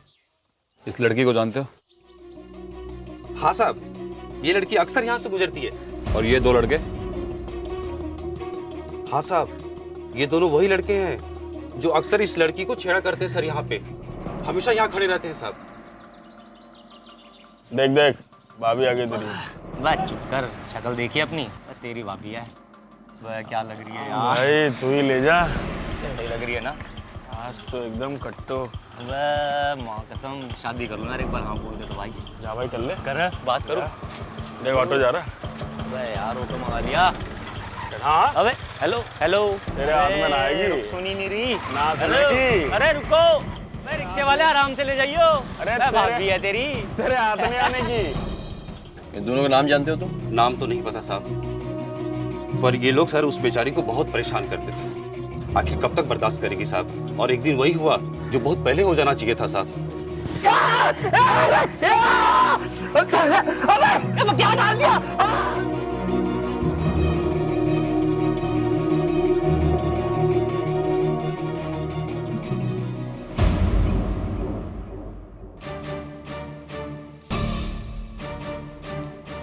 ऐसा नाम तो पता नहीं, लेकिन इन्हें मैंने जिम के पास बहुत बार देखा है। हाँ सर, दोनों को पहचानता हूँ मैं। ये समीर और ये सुनील है दोनों। ये दोनों हमारे जिम के मेंबर हैं। इन दोनों का एड्रेस है आपके पास में?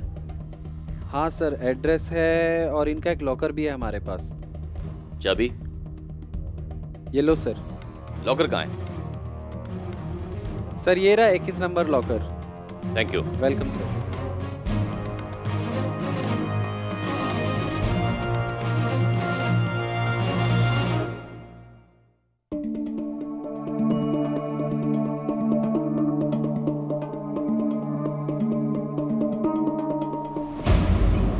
मोटे, ट्रेन का टाइम हो रहा है, निकलते हैं भाई।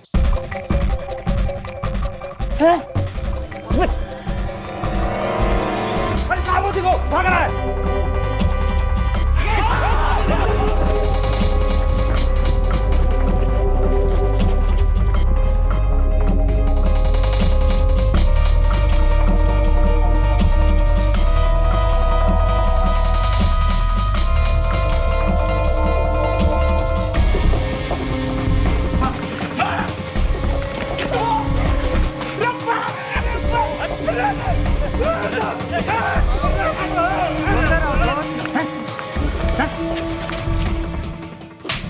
तूने रत्ना को मारा है? रत्ना को तूने मारा है? रत्ना को तूने मारा? क्यों मारा रत्ना को? सर हम उससे टाइम पास कर रहे थे, गाली करते थे सर। हाँ सर, उसने सबके सामने हमारी आंखों में पेपर स्प्रे डाल दिया और वहां पे भीड़ जमा कर ली, हमारा मजाक बना दिया उसने। तूने मारा है ना? तूने मारा इसको? नहीं साहब, लड़की सब जानते भी नहीं साहब।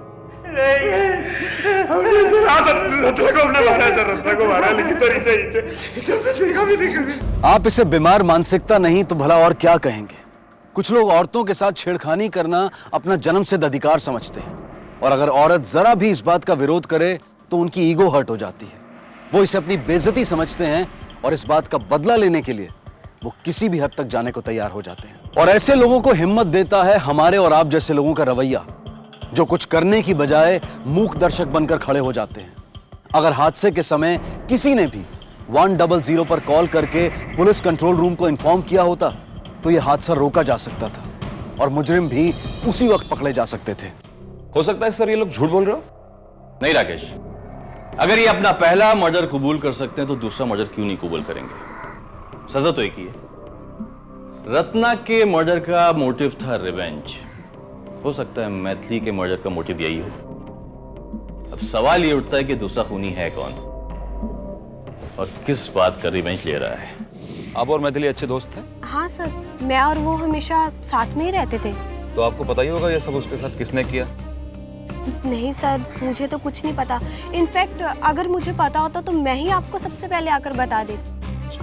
उसे कोई छेड़ता था या कोई परेशान करता था?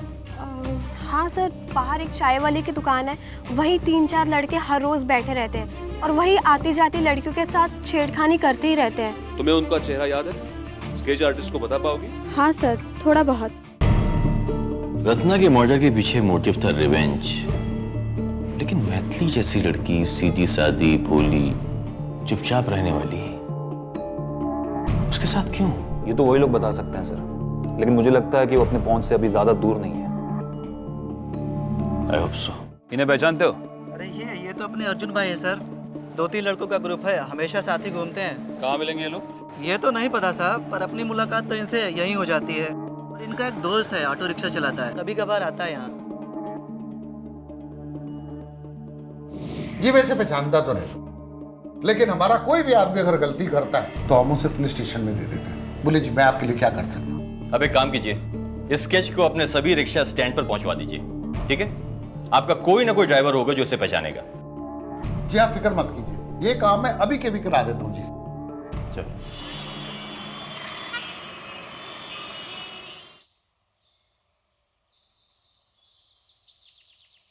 सलीम को जानते हो? जी हाँ, मेरे पास ड्राइवर है। कब से? ये कुछ 6 महीने से काम कर रहा है सर। अभी कहाँ मिलेगा? ये तो नहीं बता सकता, वो 4-5 दिन से आ भी नहीं रहा है और उसका फ़ोन भी नहीं लग रहा है सर, स्विच ऑफ आ रहा है। कोई एड्रेस है क्या? एड्रेस का प्रूफ है मेरे पास, मैं आपको दे देता हूँ।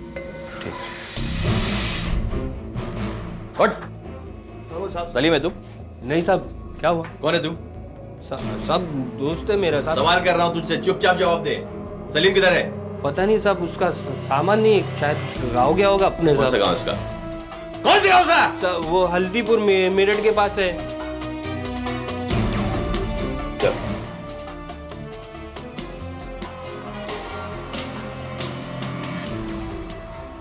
आप लोगों से छुपाएंगे तो आप लोग भी अंदर जाएंगे। साहब बताए तो सही, क्या किया है मेरे बेटे ने? फोन किया है उसने, बेरहमी से किसी लड़की की जान ली है उसने। नहीं नहीं साहब, मेरा बेटा खुद नहीं कर सकता। वो तो औरतों की बहुत इज्जत करता है। अरे घर में 3 बहनें हैं साहब, जरूर आपको किसी ने गलत खबर दी होगी। खबर गलत होती ना तो वो फरार नहीं होता। उसकी और आपकी भलाई इसी में है कि उसका पता चलते ही उसे थाने भेज दीजिए या फिर हमें खबर कर दीजिए। जितनी लंबी देरी होगी उतनी लंबी चार्जशीट बनेगी, याद रखिएगा।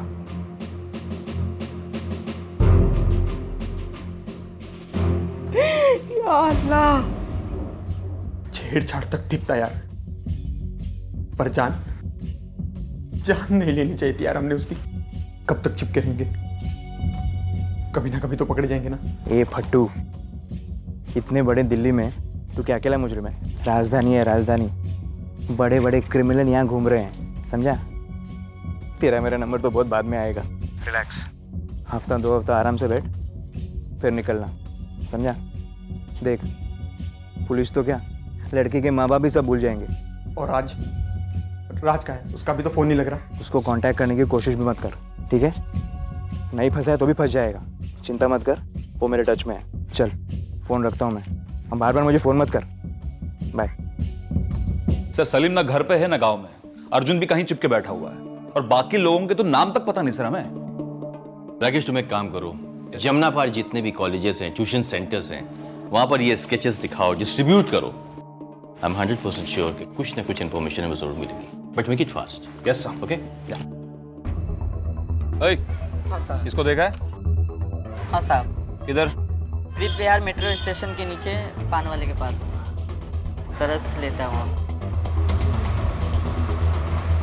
ये गलत खबर तेरा। नहीं साहब नहीं, मैं सब कुछ नहीं करता। अब से चालू क्या ये? नहीं साहब। हाँ? नहीं साहब, सब किसी ने गलत।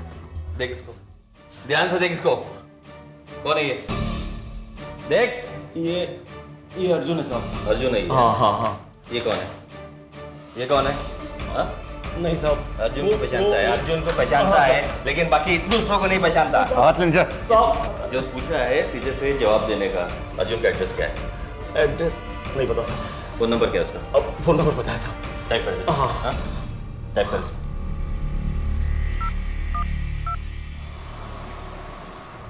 तुम्हारे पड़ोसी अर्जुन को जानते हो तुम? जी सर जानता हूँ। उसके घर पे ताला लगा हुआ है, कब से नहीं देखा तुमने उसको? बहुत दिनों से नहीं देखा है सर उसे। हर महीना 1 तारीख को किराया देने आता था, इस बार भी आकर देकर गया, लेकिन उसके बाद घर पर ताला ही लगा है, आज तक दिखा नहीं।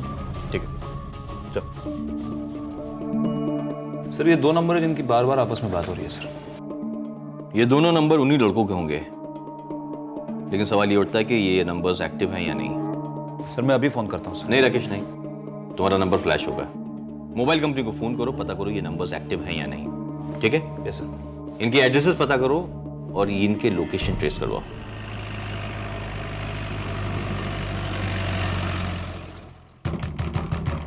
धरम, दरवाजा खोल। धरम, धरम दरवाजा खोल। खोल दरवाजा।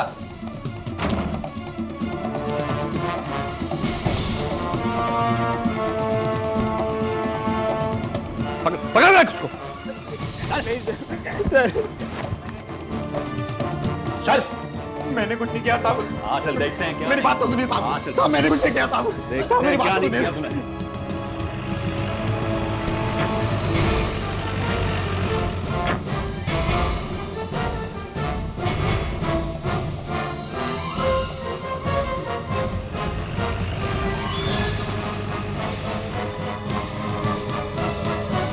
लेके जाए इनको, डालो सबको इंट्रोगेशन रूम में, अलग अलग डालना इनको।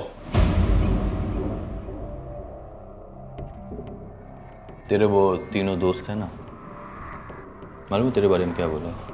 तीनों से मैंने अलग अलग पूछताछ की और सबका कहना यही है कि तूने ही उस लड़की का दुपट्टा खींचा जिसकी वजह से उसकी मौत हुई। तीनों को थोड़ी सी सजा होगी, बाहर आ जाएंगे। लेकिन तू चढ़ेगा फांसी के फंदे पे। नहीं सर, सर वो सब लोग झूठ बोल रहे हैं सर मैंने कुछ नहीं किया सर वो सब लोग मुझे फंसाना चाहते हैं सर, झूठ बोल रहे हैं सर। और सर अर्जुन ने दुपट्टा खींचा था सर मैंने दुपट्टा नहीं खींचा था सर, वो झूठ बोल रहे हैं। तीनों बोल रहे हैं, एक साथ बोल रहे हैं। हाँ सर, वो झूठ बोल रहे हैं, वो मुझे फंसाना चाह रहे हैं। मैं आपको सच बताता हूँ, दुपट्टा किसने खींचा था? अर्जुन ने खींचा था दुपट्टा। नहीं सर, मैंने कुछ नहीं किया। ये लोग मुझे ऐसे ही फंसा रहे हैं। मैं उनको ऐसे ही जानता हूँ और उन्होंने बुलाया इसलिए मैं ऑटो में बैठ गया। मैंने लड़की को नहीं छेड़ा। अर्जुन ने? लेकिन अर्जुन कह रहा तूने खींचा। नहीं सर, वो फंसा रहा मुझे। क्यों फंसाएंगे? सर मैं नहीं जानता अर्जुन हमें क्यों फंसाना चाहता है सर, पर मैं इतना जानता हूँ कि दुपट्टा अर्जुन नहीं खींचा था। चल खैर, जाने दे। सर मेरी बात तो सुनिए। सर प्लीज मेरी बात तो सुनिए सर, प्लीज। सर कुछ बोला उन्होंने? राकेश एक काम करो, अब तुम इन चारों को एक ही रूम में डालो। छोड़, तूने किया समझा? दुपट्टा तूने खींचा था, मैंने नहीं खींचा था। अरे छोड़, तूने क्यों फंसाया मेरा नाम? क्यों बोला तुम लोगों ने मेरा नाम? झूठ बोल रहा है तू। किसने बोला तुझे? किसने बोला तुझे? मैंने नाम लिया है? हाँ? पता चल गया मेरे को सब, चुप कर, समझा? छोड़ ले। ठीक है तो क्या हुआ? बेवकूफ की तरह चिल्ला मत, समझे? सुन, ये लोग ना हवा में तीर छोड़ रहे हैं। सच बात ये है कि इन लोग कभी प्रूव नहीं कर पाएंगे, समझा? अच्छा, प्रूव नहीं कर पाएंगे हैं? तूने जो उन लोगों को बताया उसका क्या? सुन, उस दिन मैं और राज तेरे साथ थे। That's like a good girl. भाई आज तो बड़ी मस्त लग रही है। मीनू, मैं ना मम्मा को बता देना कि मैं 4 बजे घर पहुंचा। हाँ ठीक है, आ जाएगी 4 बजे। ये असली कांड तूने किया है। भाई दुपट्टा तूने खींचा था और कॉल करके भी तू नहीं बुलाता। तेरी वजह से मर रही लड़की, समझा? हाँ ठीक है, मानता हूँ, ठीक है, लेकिन अभी यहाँ चिल्लाओ तो मत। चिल्ला क्यों रहे? और आपको ये लगता था कि आपका बेटा बेकसूर है? बंद करो, बंद कर नाटक, लेके जाओ इनको। चल भाई, तू भी चल।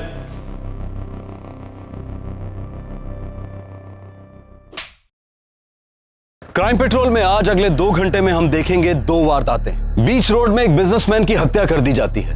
खूनी के मकसद से अनजान पुलिस कैसे उस खूनी तक पहुंचती है। एक सोसाइटी के ड्रेनेज में मिलते हैं इंसान की लाश के कुछ टुकड़े। किसकी थी ये लाश और कौन था ये कातिल जिसने इतनी बेरहमी से ये कत्ल किया था? इन सारे सवालों के जवाब आपको मिलेंगे अगले 2 घंटों में क्राइम पेट्रोल पर। देखते रहिए क्राइम पेट्रोल, सबक एक को, सीख हम सबको।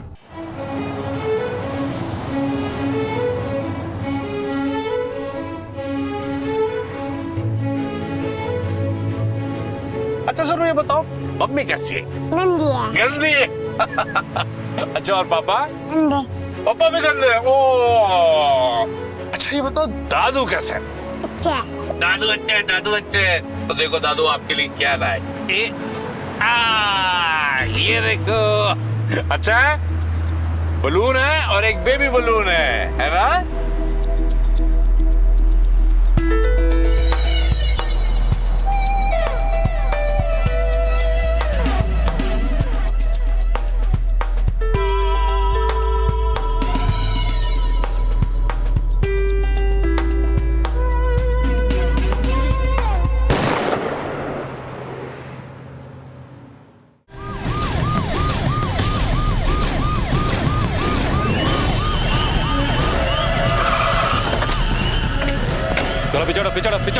पिछड़ो।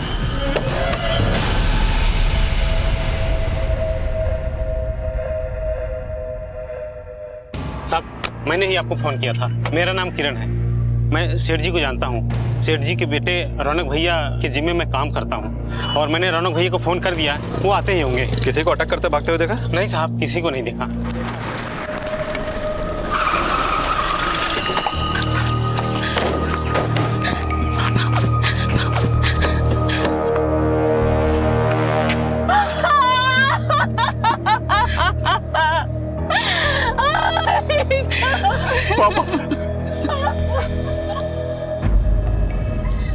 सोनू सोनू सोनू सोनू का सर हमारी बच्ची सोनू का है। बच्ची गाड़ी में बच्ची थी? इंस्पेक्टर साहब इसमें हमारी बेटी थी, इन्हीं के साथ तो आई थी। साहब एक बच्ची हमारे पास आई है। साहब हमारी बेटी होगी, आइए।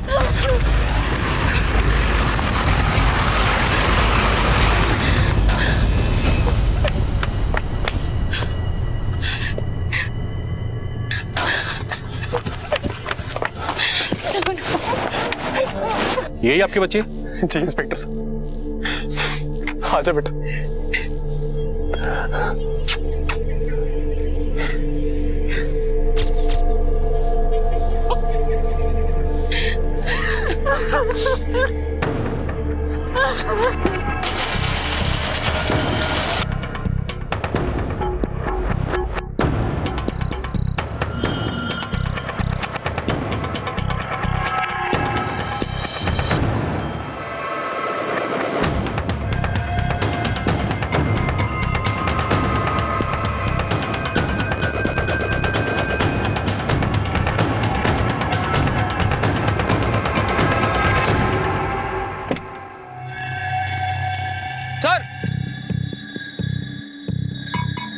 आमतौर पर गोली का खोखा इतना खराब नहीं होता है। इसका मतलब एक ही हो सकता है, ये गोली जरूर कट्टे से चली है। सर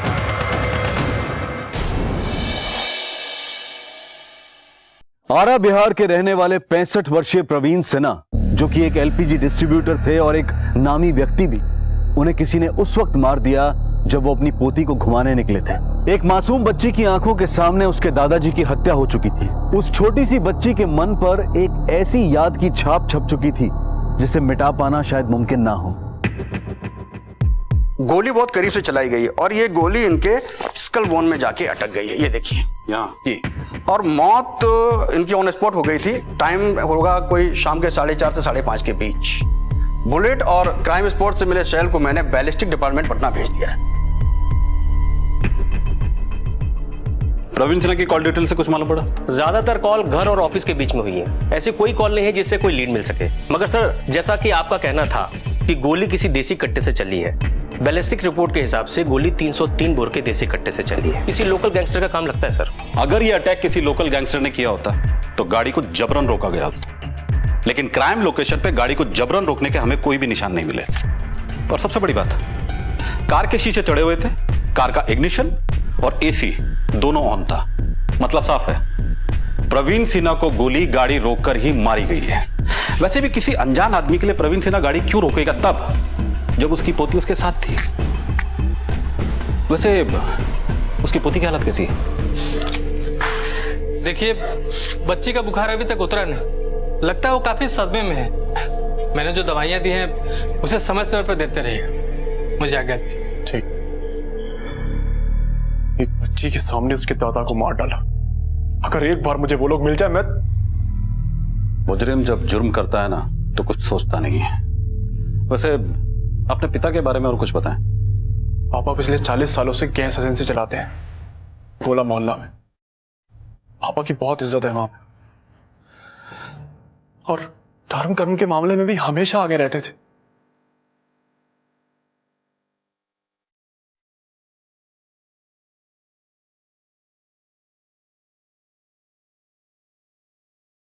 आपके पिता आपसे आखिरी बार कब मिले थे? रोज की तरह जब मैं जिम से लौटा तभी मिले थे आखिरी बार। पापा भी आ गए। पापा, सोनू को जरा जल्दी ले आएगा, आज उसके फ्रेंड का जन्मदिन है। हाँ हाँ ले आएंगे। अरे जाने तो दो। अरे पापा आराम से, क्या कर रहे हैं आप? सर्वाइकल की प्रॉब्लम फिर से शुरू हो जाएगी। अरे कुछ नहीं होगा, जवान है अभी तक हम। दूध जलेबी खाया हम। हाँ, ये जिम विम की जरूरत हमें नहीं पड़ती, तुम्हें पड़ती होगी। पापा आप भी ना। अब जा, लेट कर दिया हमें। सोनू बिटिया, चलो चलो चलो चलो चलो चलो दादू के साथ ड्राइव पर चलेंगे। अब सोनू बिटिया दादू के साथ लॉन्ग ड्राइव पे जाएगी, है ना? ओके।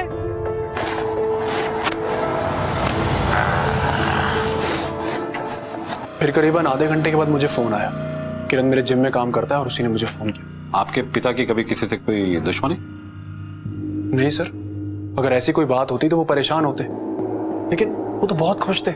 लो, इतना सारा जैम पापा आपके लाड प्यार ने ना बेहद बिगाड़ दिया इसको। अरे खाने दे बहू, यही तो दिन है। खाओ खाओ खाओ। अरे हाँ मंजू जी, वो जो अपनी एजेंसी में पंकज काम करता है ना, उसकी माँ बहुत बीमार है, हॉस्पिटल में एडमिट है। वो आएगा तो उसे 20,000 रुपए दे देना। ठीक है पापा। हाँ, इसी तरह पैसे लौटाते लौटाते कहीं एक दिन हमें मांगने की नौबत ना पड़ जाए। जब तक हम जिंदा है ना, किसी बात की फिक्र मत करो। हाँ, इतना कमा के छोड़ के जाएंगे ना कि साथ कुश्ते बैठ के आराम से खाएंगे। 40 साल पुरानी एजेंसी है आपके पापा की, कभी कुछ हुआ? सर इस बारे में तो हमें कुछ पता नहीं। एजेंसी की सारी बातें उदय जी को पता होती हैं, मैनेजर है वो हमारे।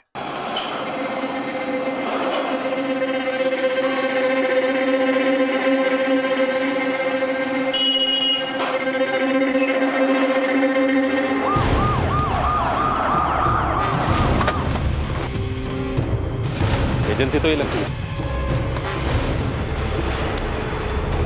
सॉरी।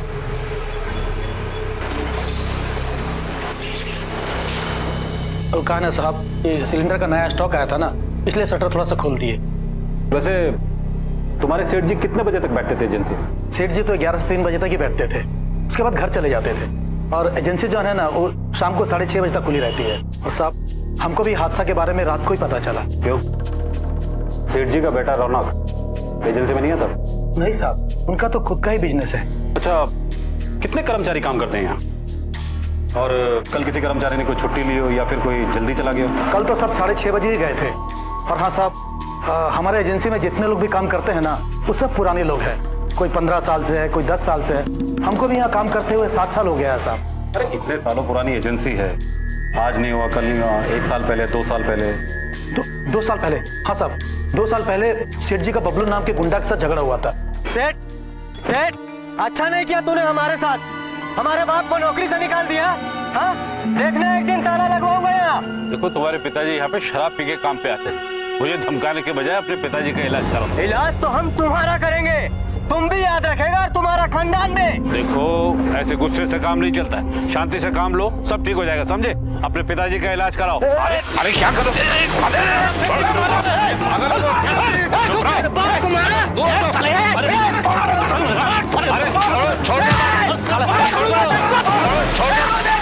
एजेंसी का आदमी लोग उसको मार मार के भगा दिए। अब आप ही बोलिए साहब, कोई हम लोगों के सामने हमारा सेठ जी को गाली देगा तो हम लोग चुप बैठेंगे क्या? अरे साहब, हम लोग तो उसका लाइफ ही बिगाड़ देते, लेकिन सेठ जी रोक लिए। सेठ जी सबका बहुत मदद करते थे साहब, बहुत ही अच्छे आदमी थे, भगवान जैसे थे हम लोगों के लिए। हम लोग तो भगवान से ही दुआ करते हैं कि वो सेठ जी की आत्मा को शांति दे।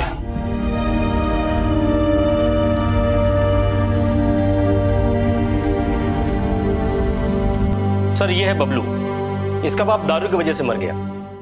अपहरण डकैती के कई केस हैं इस पर, साल भर से जेल से बाहर है। आजकल शास्त्री नगर के पीछे वाले मोहल्ले में रहता है। उठा के ला उसे। सर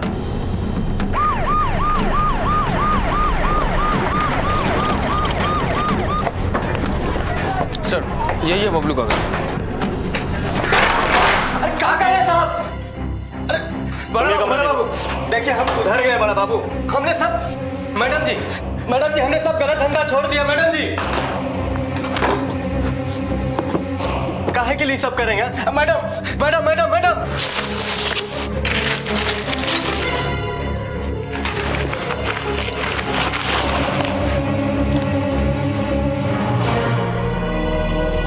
हम बोल रहे हैं ना साहब कि हम सुधर गए। देखिए, सुधर गया है।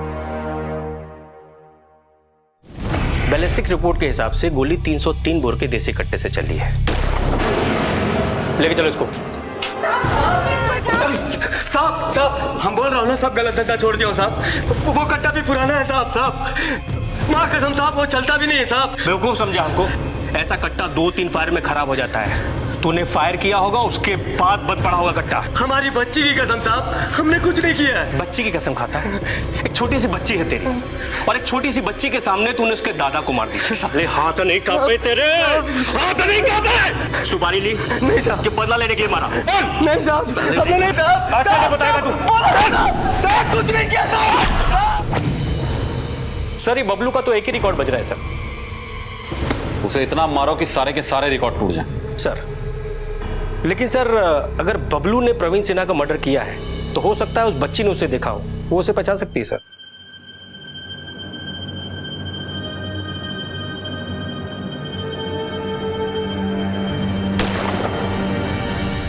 नहीं, मेरी बच्ची सदमे में है और मैं आपको उससे कोई सवाल जवाब नहीं करने दूंगी, समझे आप? देखिए, आपकी बच्ची ही एकमात्र आई विटनेस है हमारे लिए, इसलिए हमारा उससे मिलना बहुत ही जरूरी है।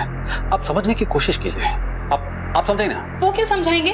वो भी देखते हैं कि किस तरह रात में सपने से डर के जाग जाती है वो। आप लोग समझते क्यों नहीं है? बच्ची है वो, क्यों से वही सब बार बार याद दिलाना चाहते हैं? मैं समझ सकता हूँ आप लोगों के लिए कितना मुश्किल है, लेकिन खूनी का जल्द से जल्द पकड़े जाना भी जरूरी है। हमारी बच्ची से सवाल जवाब करने के अलावा और कोई काम नहीं है क्या आप लोगों के पास? देखिए, हम कह देते हैं, सोनू ना इनके सामने आएगी और ना ही किसी सवाल का जवाब देगी, समझे आप?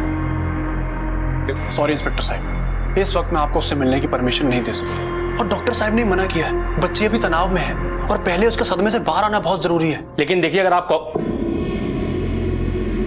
ठीक है, चलो। रूल के मुताबिक पेरेंट की परमिशन के बिना बच्चे से बात नहीं कर सकते। हेलो हेलो, मैं राजेश सिंह, बैलिस्टिक डिपार्टमेंट से। हाँ, मैच हुआ? जी नहीं, ये जो कट्टा है ये 315 बोर का है, लेकिन जिस कट्टे से प्रवीण सिन्हा पर गोली चलाई गई वो 303 बोर का था। और आप तो अच्छी तरह जानते हैं 303 बोर की गोली 315 बोर के कट्टे से नहीं चलती। ऐसे करने से हाथ में ही कट्टा फट जाएगा। ओके। क्या हुआ सर? बबलू ने सिन्हा का खून नहीं किया।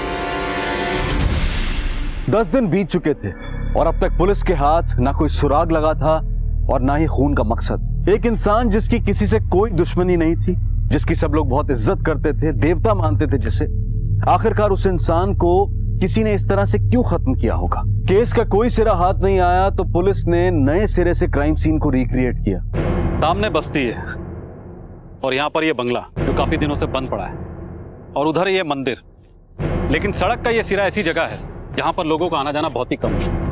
सर मतलब खूनी को मालूम था कि इस जगह उसे कोई देखेगा नहीं। राइट। खूनी ये बात अच्छी तरह से जानता था कि रोजाना प्रवीण सिन्हा यहाँ से गुजरते हैं। ये प्लान मर्डर लगता है सर। हमको भी यही शक है।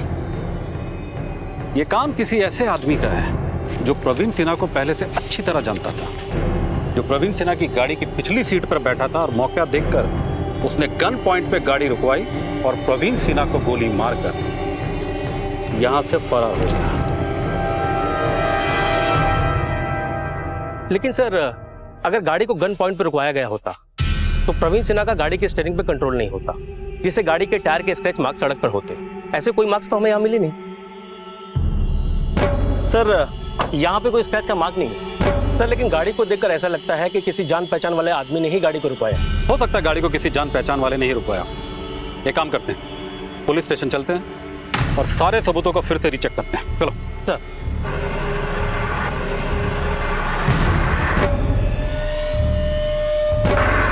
क्या हुआ सर, कुछ सोच रहे हैं क्या? एक काम कर, गाड़ी टर्न कर और प्रवीण सिन्हा के ऑफिस की तरफ ले।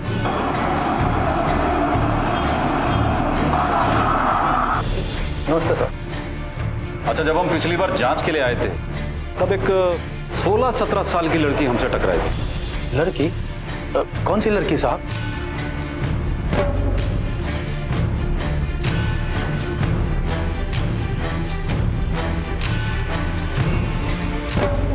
हमको याद नहीं है साहब, और वैसे भी वो दिन कस्टमर आया नहीं था, काहे कि एजेंसी बंद था ना वो दिन। लड़की तो वही थी। अच्छा, तुम्हारी एजेंसी में कोई 17-18 साल की लड़की काम करती है? नहीं साहब। कभी कभी कोई सवाल यूं ही डाउट पैदा कर देता है। इंस्पेक्टर पंकज श्रीवास्तव ने एजेंसी में जिस लड़की को देखा था उसका सच क्या था ये किसी को नहीं पता था, और पुलिस को भी इस केस में अब तक कोई सुराग नहीं मिला था। इंस्पेक्टर पंकज श्रीवास्तव ने उस लड़की को ढूंढने की बहुत कोशिश की लेकिन वो नहीं मिली। आखिरकार कौन थी ये लड़की और क्या लेना देना था उसका इस केस से? क्या प्रवीण सिन्हा का कत्ल महज एक गुत्थी बनकर रह जाने वाला था और इस लड़की का इस केस से कोई लेना देना था भी या नहीं?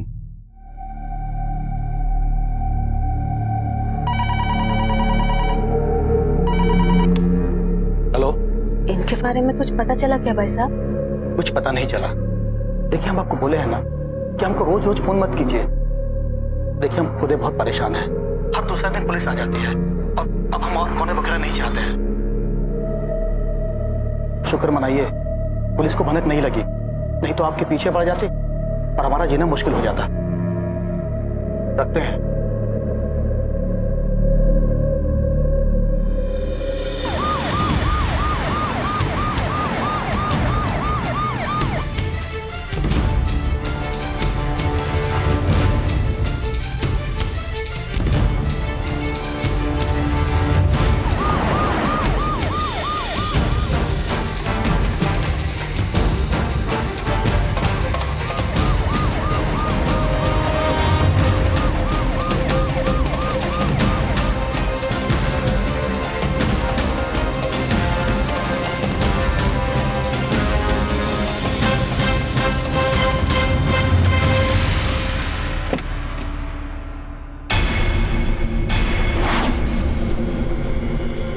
ये तो वही लड़की है।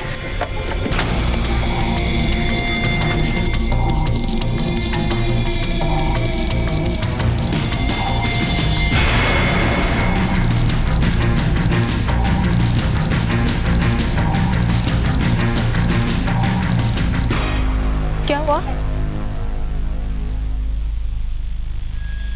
सॉरी।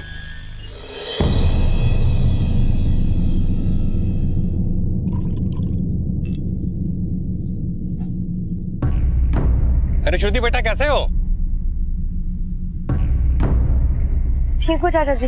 पापा जी कैसे हैं? पापा ठीक है। बहुत दिनों से मुलाकात नहीं हुई उनसे, उनको बोलना चाचा जी याद कर रहे थे। जी।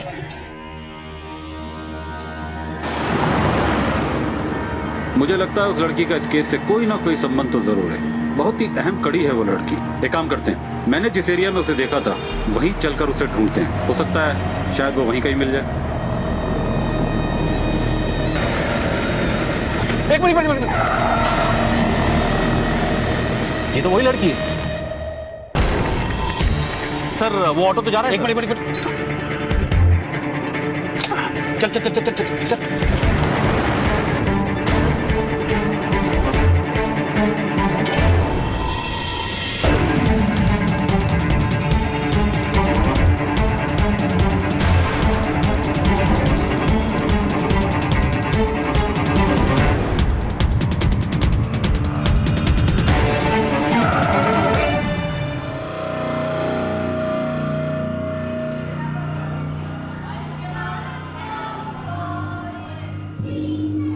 हाँ, ये हमारे स्कूल की छात्रा है, 11वीं कक्षा में पढ़ती है। श्रुति झा नाम है इसका। क्या हुआ इंस्पेक्टर साहब? फिलहाल तो कुछ नहीं, हमें इसका पता चाहिए। ओके।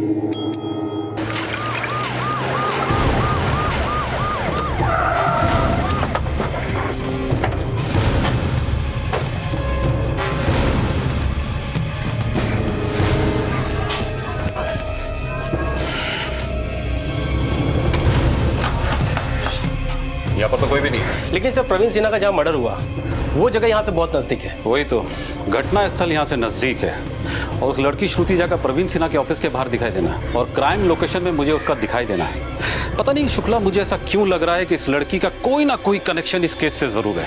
सर घर पे ताला लगा हुआ है, कहीं वो भाग तो नहीं गए? हो सकता है। इधर आओ। हमको साहब। हाँ तुम इधर आओ। हाँ साहब, क्या हुआ? ये श्रुति झा का घर यही है? हाँ साहब। घर पे ताला लगा हुआ है। कहाँ गए लोग? साहब श्रुति की माँ वो सुधा भाभी है ना, उनका उधर वो पिछली गली में वो ब्यूटी पार्लर का दुकान है, वो हुआ गई हैं। और उनके बाबूजी नरेंद्र जी वो सिन्हा साहब के यहाँ काम करते हैं। क्या? हाँ साहब। प्रवीण सिन्हा के ऑफिस में? हाँ साहब। जी साहब। नरेंद्र झा तुम्हारी एजेंसी में काम करता है, ये बात तुमने हमें बताया क्यों नहीं? कहाँ है वो? पता नहीं साहब, सेठ जी के देहांत के बाद वो आए नहीं।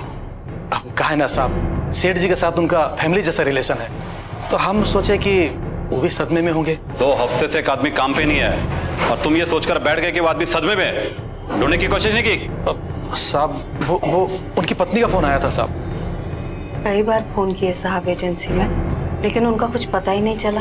2 हफ्ते से आपके पति घर नहीं आए, आपने मिसिंग रिपोर्ट भी नहीं लिखाई। ढूंढने की कोशिश क्यों नहीं की आपने? हमने पापा को ढूंढने की बहुत कोशिश की, हम उनके ऑफिस भी गए थे लेकिन कुछ पता नहीं चला। और हमारी अम्मा ने हमें चुप रहने के लिए कहा था। नरेंद्र पर तो शक करने का सवाल ही पैदा नहीं होता साहब। काहे कि जौन दिन ये हादसा हुआ वो दिन 6:30 बजे तक नरेंद्र ड्यूटी पे था। आप रजिस्टर चेक कर लीजिए। अब चाहे तो आप किसी से पूछताछ कर सकते हैं, हम झूठ काहे बोलेंगे साहब। नरेंद्र का तुम्हारे सेठ के साथ कभी कोई झगड़ा? नहीं साहब, कोई झगड़ा नहीं हुआ। अरे सेठ जी तो देवता समान आदमी थे, हमारे पति बहुत मानते थे उनको। लेकिन सेठ जी की हत्या के बाद जब हमारे पति अचानक से कहीं चले गए, हम बहुत डर गए साहब। हमको लगा पुलिस में जाकर रपट करने से कहीं हम उनके लिए कोई मुसीबत न खड़ी कर दे। बाकी हमारे पति सेठ जी के साथ कभी ऐसा नहीं कर सकते साहब। फोटो देखो नरेंद्र झा की।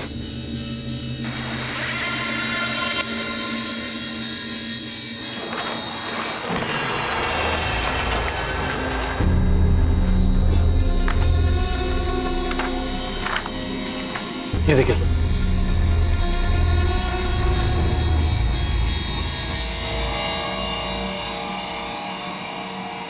सवाल कई थे लेकिन जवाब एक भी नहीं। एक एम्प्लॉय 2 हफ्ते से काम पर नहीं आया था, लेकिन किसी ने उसके बारे में कोई पूछताछ नहीं की थी।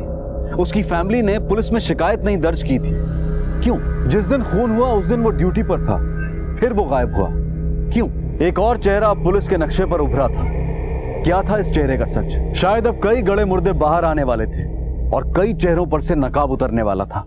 अरे क्या हुआ मेरे बेटे को? इतना मूड क्यों ऑफ है? अच्छा मैं आपको देता हूँ ये वाला टॉय। नहीं, अच्छा हम फोन पे बात करेंगे। हेलो हेलो, बात कर। दद्दू दद्दू। नहीं बेटा, दद्दू नहीं आएंगे।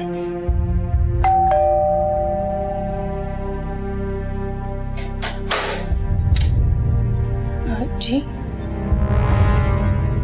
ये नरेंद्र झा को जानते हैं आप? जी हाँ सर। क्यों, क्या हुआ? जब से आपके पिताजी का खून हुआ है गायब है वो, न घर पे न ड्यूटी पे। लेकिन वो तो बहुत सीधे साधे आदमी है और काफी सालों से हमारी एजेंसी में काम कर रहे हैं और पापा ने उनकी हमेशा मदद की है। यही बात तो हमें भी समझ में नहीं आ रही है। अगर आप लोगों को कुछ पता चले तो हमें जरूर बताइएगा। चलो। सर एक बात का गौर किया आपने? क्या? नरेंद्र झा का जिक्र होने पर उसकी माँ के चेहरे पर अजीब से भाव आए थे।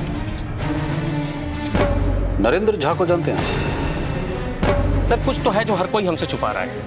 नरेंद्र झा का घर घटनास्थल से करीब होना और कत्ल के बाद से नरेंद्र झा का इस तरह से गायब होना बहुत सारे सवाल खड़े कर रहे हैं सर। एक काम करो, इस नरेंद्र झा की पूरी हिस्ट्री निकालो। सर अड़ोस पड़ोस से पूछताछ के बाद पता चला है कि साल भर पहले नरेंद्र झा ने एक कमरा किराए पर दिया था, लेकिन वहां सत्यम नाम का कोई गुंडा आकर बस गया था जो उनकी लड़की को छेड़ता था, जिससे परेशान होकर उन्होंने प्रवीण सिन्हा से मदद मांगी थी सर। अरे अरे सामान क्या फेंक रहे हैं जी आप लोग? आगे से यहाँ नजर आए ना तो देख ले। अरे देख तो हम तुमको लेंगे सेठ, आप जो कर रहे हैं ना अच्छा नहीं कर रहे हो और उसके लिए हम आपको सबक जरूर सिखाएंगे। सर उस लड़के सत्यम की दुश्मनी सिर्फ प्रवीण सिन्हा से नहीं थी, नरेंद्र झा से भी थी। और सर नरेंद्र झा गायब है, हो सकता है एक नहीं 2 खून हुए हो। उस लड़के के बारे में कुछ पता चला? सर उसका पता तो नहीं चला, लेकिन उसका एक दोस्त है मुन्ना जो मोबाइल शॉप में काम करता है, उसका पता चला है सर। हमको कहे गए साहब? हमने क्या किया है साहब? हमने क्या किया? सत्यम कहाँ है सत्यम? हमें नहीं पता साहब, वो तो बस हमारी दुकान में मोबाइल रिचार्ज करने आता था साहब। मोबाइल रिचार्ज करने आता था साहब? दोस्त है हमारा वो। कहाँ मिलेगा? साहब मुझे नहीं मालूम साहब। कहाँ मिलेगा? कहाँ मिलेगा? बोल। चिड़ैया लॉज में साहब।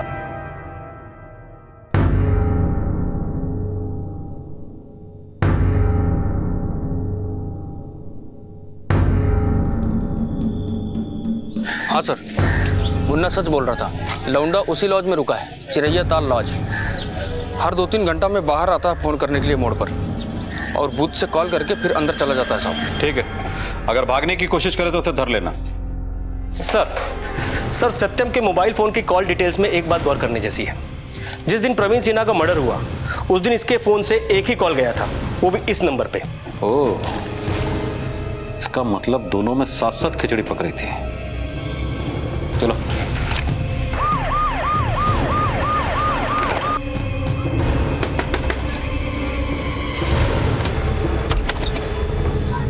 साहब आप कुछ पता चला क्या हमारे पति के बारे में? अभी पता चल जाएगा। आपकी बेटी कहाँ है? उससे तो पूछताछ कर चुके हैं ना आप साहब। उसे नहीं मालूम है उसके पिता कहाँ हैं। उसे बहुत कुछ पता है। कहाँ है वो? साहब मेरी मैडम, साहब मेरी बेटी ने कुछ नहीं किया साहब। अरे साहब बताइए ना उन्हें। सब पता चल जाएगा। चल हमारी बेटी ने कुछ नहीं किया साहब। हमारी बात तो सुनिए साहब। छोड़ दीजिए ना इसे साहब, इसने कुछ नहीं किया साहब।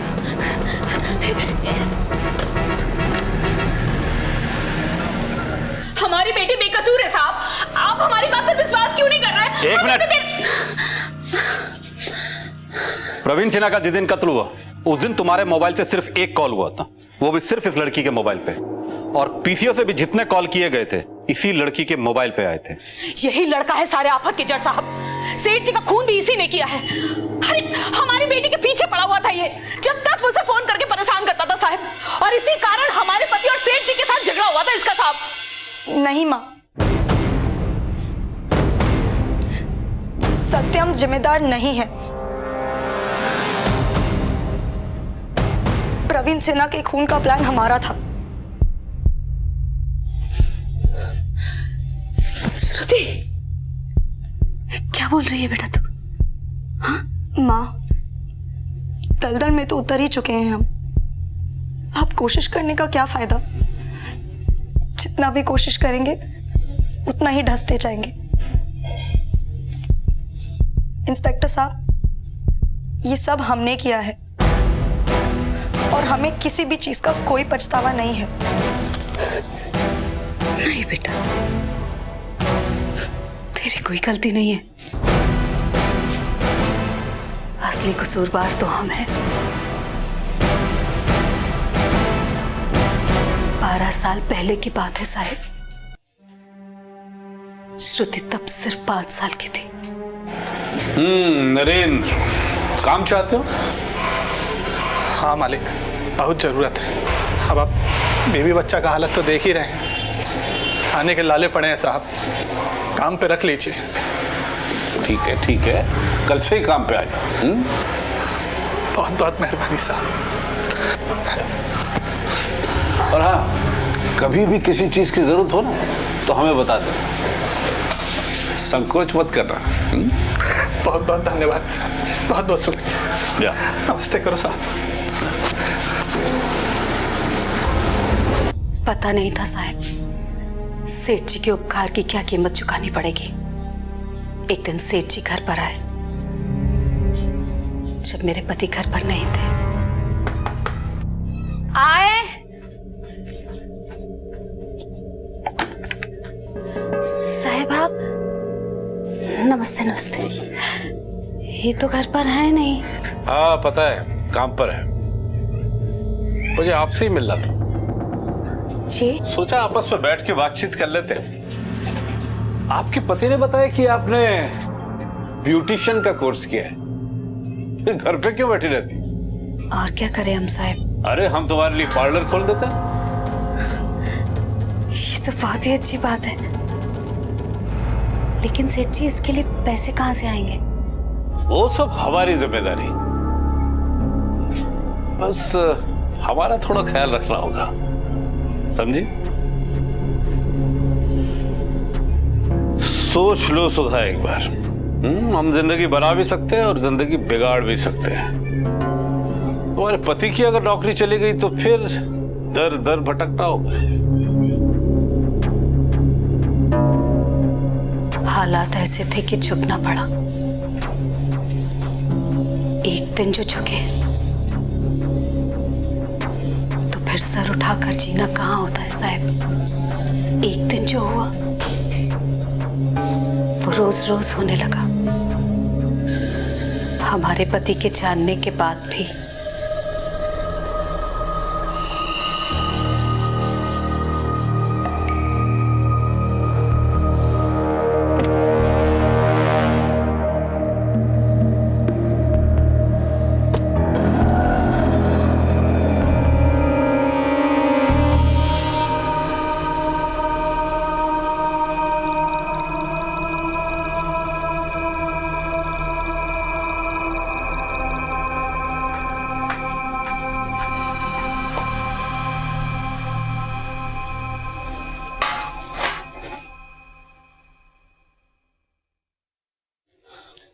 क्या बोले सेठ जी?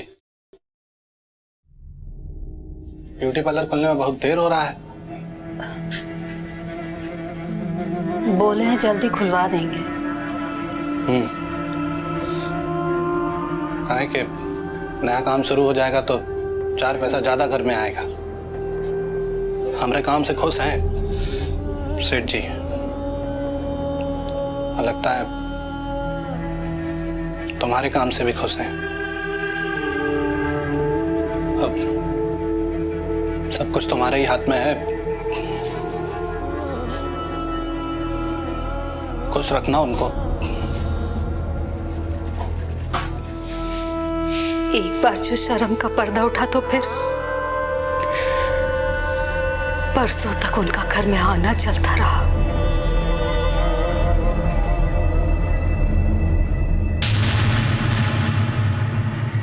श्रुति, कब से खड़ी है तू यहाँ? चल जा यहाँ से। अरे तो क्या हुआ? जब तेरे पति को पता है तो इससे क्या छुपाना?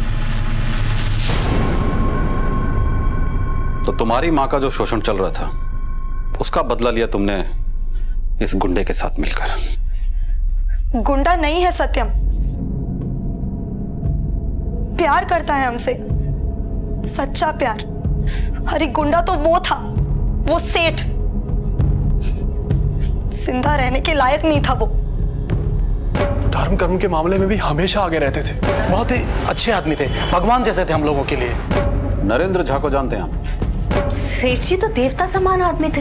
हमारा थोड़ा ख्याल रखना होगा, समझी? साफ साफ बताओ, क्या कहना चाहती हो? हमारी मदद करके हमारे माँ बाप को मुंह तो बंद कर ही दिया था उसने। लेकिन हमें क्या पता था कि और बहुत कुछ होना बाकी था। सिर्फ 15 साल के थे हम।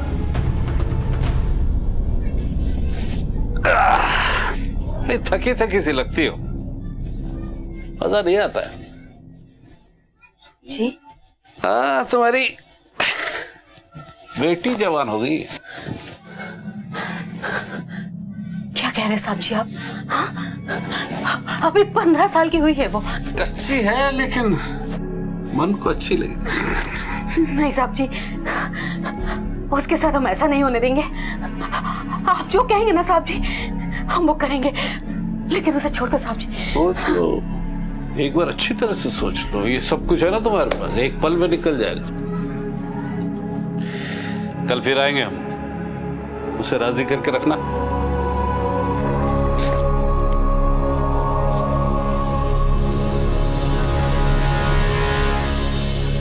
देखो बेटा, छोटे लोग हैं हम, लड़ तो नहीं ना सकते उनसे।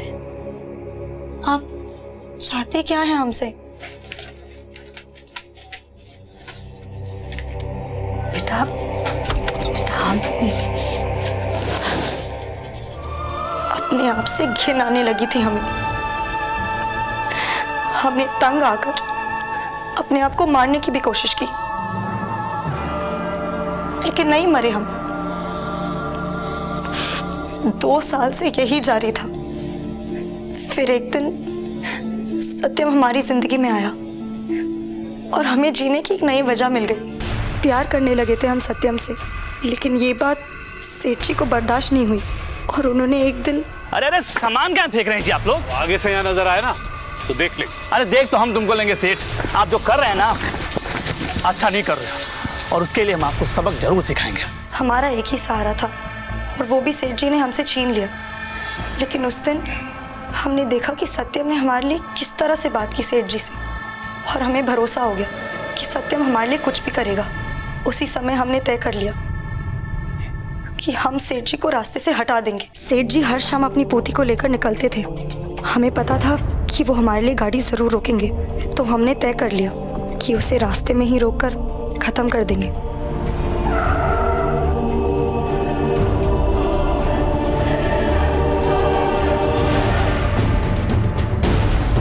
हमारे साथ जो हो रहा था वो हमारे माँ बाप रोक सकते थे,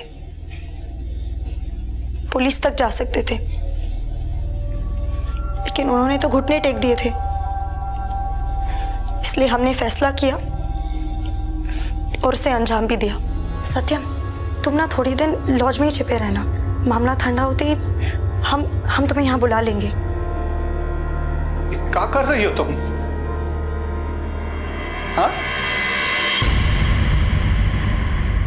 बाप होकर जो आप ना कर सके, खत्म कर दिया हमने उसे। मारना तो आपको चाहिए था उसे, उस आदमी को जिसने बरसों से आपकी पत्नी का शोषण किया। सिर्फ 15 साल के थे हम जब ये सब हमारे साथ पहली बार हो रहा था। हम कुछ नहीं जानते थे। हमारी बस एक ही उम्मीद थी कि आप और अम्मा हमारी रक्षा करें, लेकिन आपने भी घुटने टेक दिए।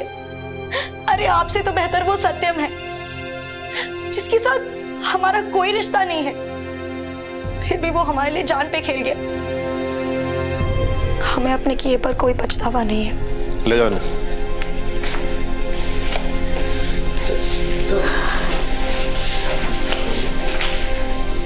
एक बात इस कहानी से हमारे सामने आती है कि जुर्म करने वाला तो मुजरिम है ही, लेकिन जुर्म को सहना भी उसे बढ़ावा देना है।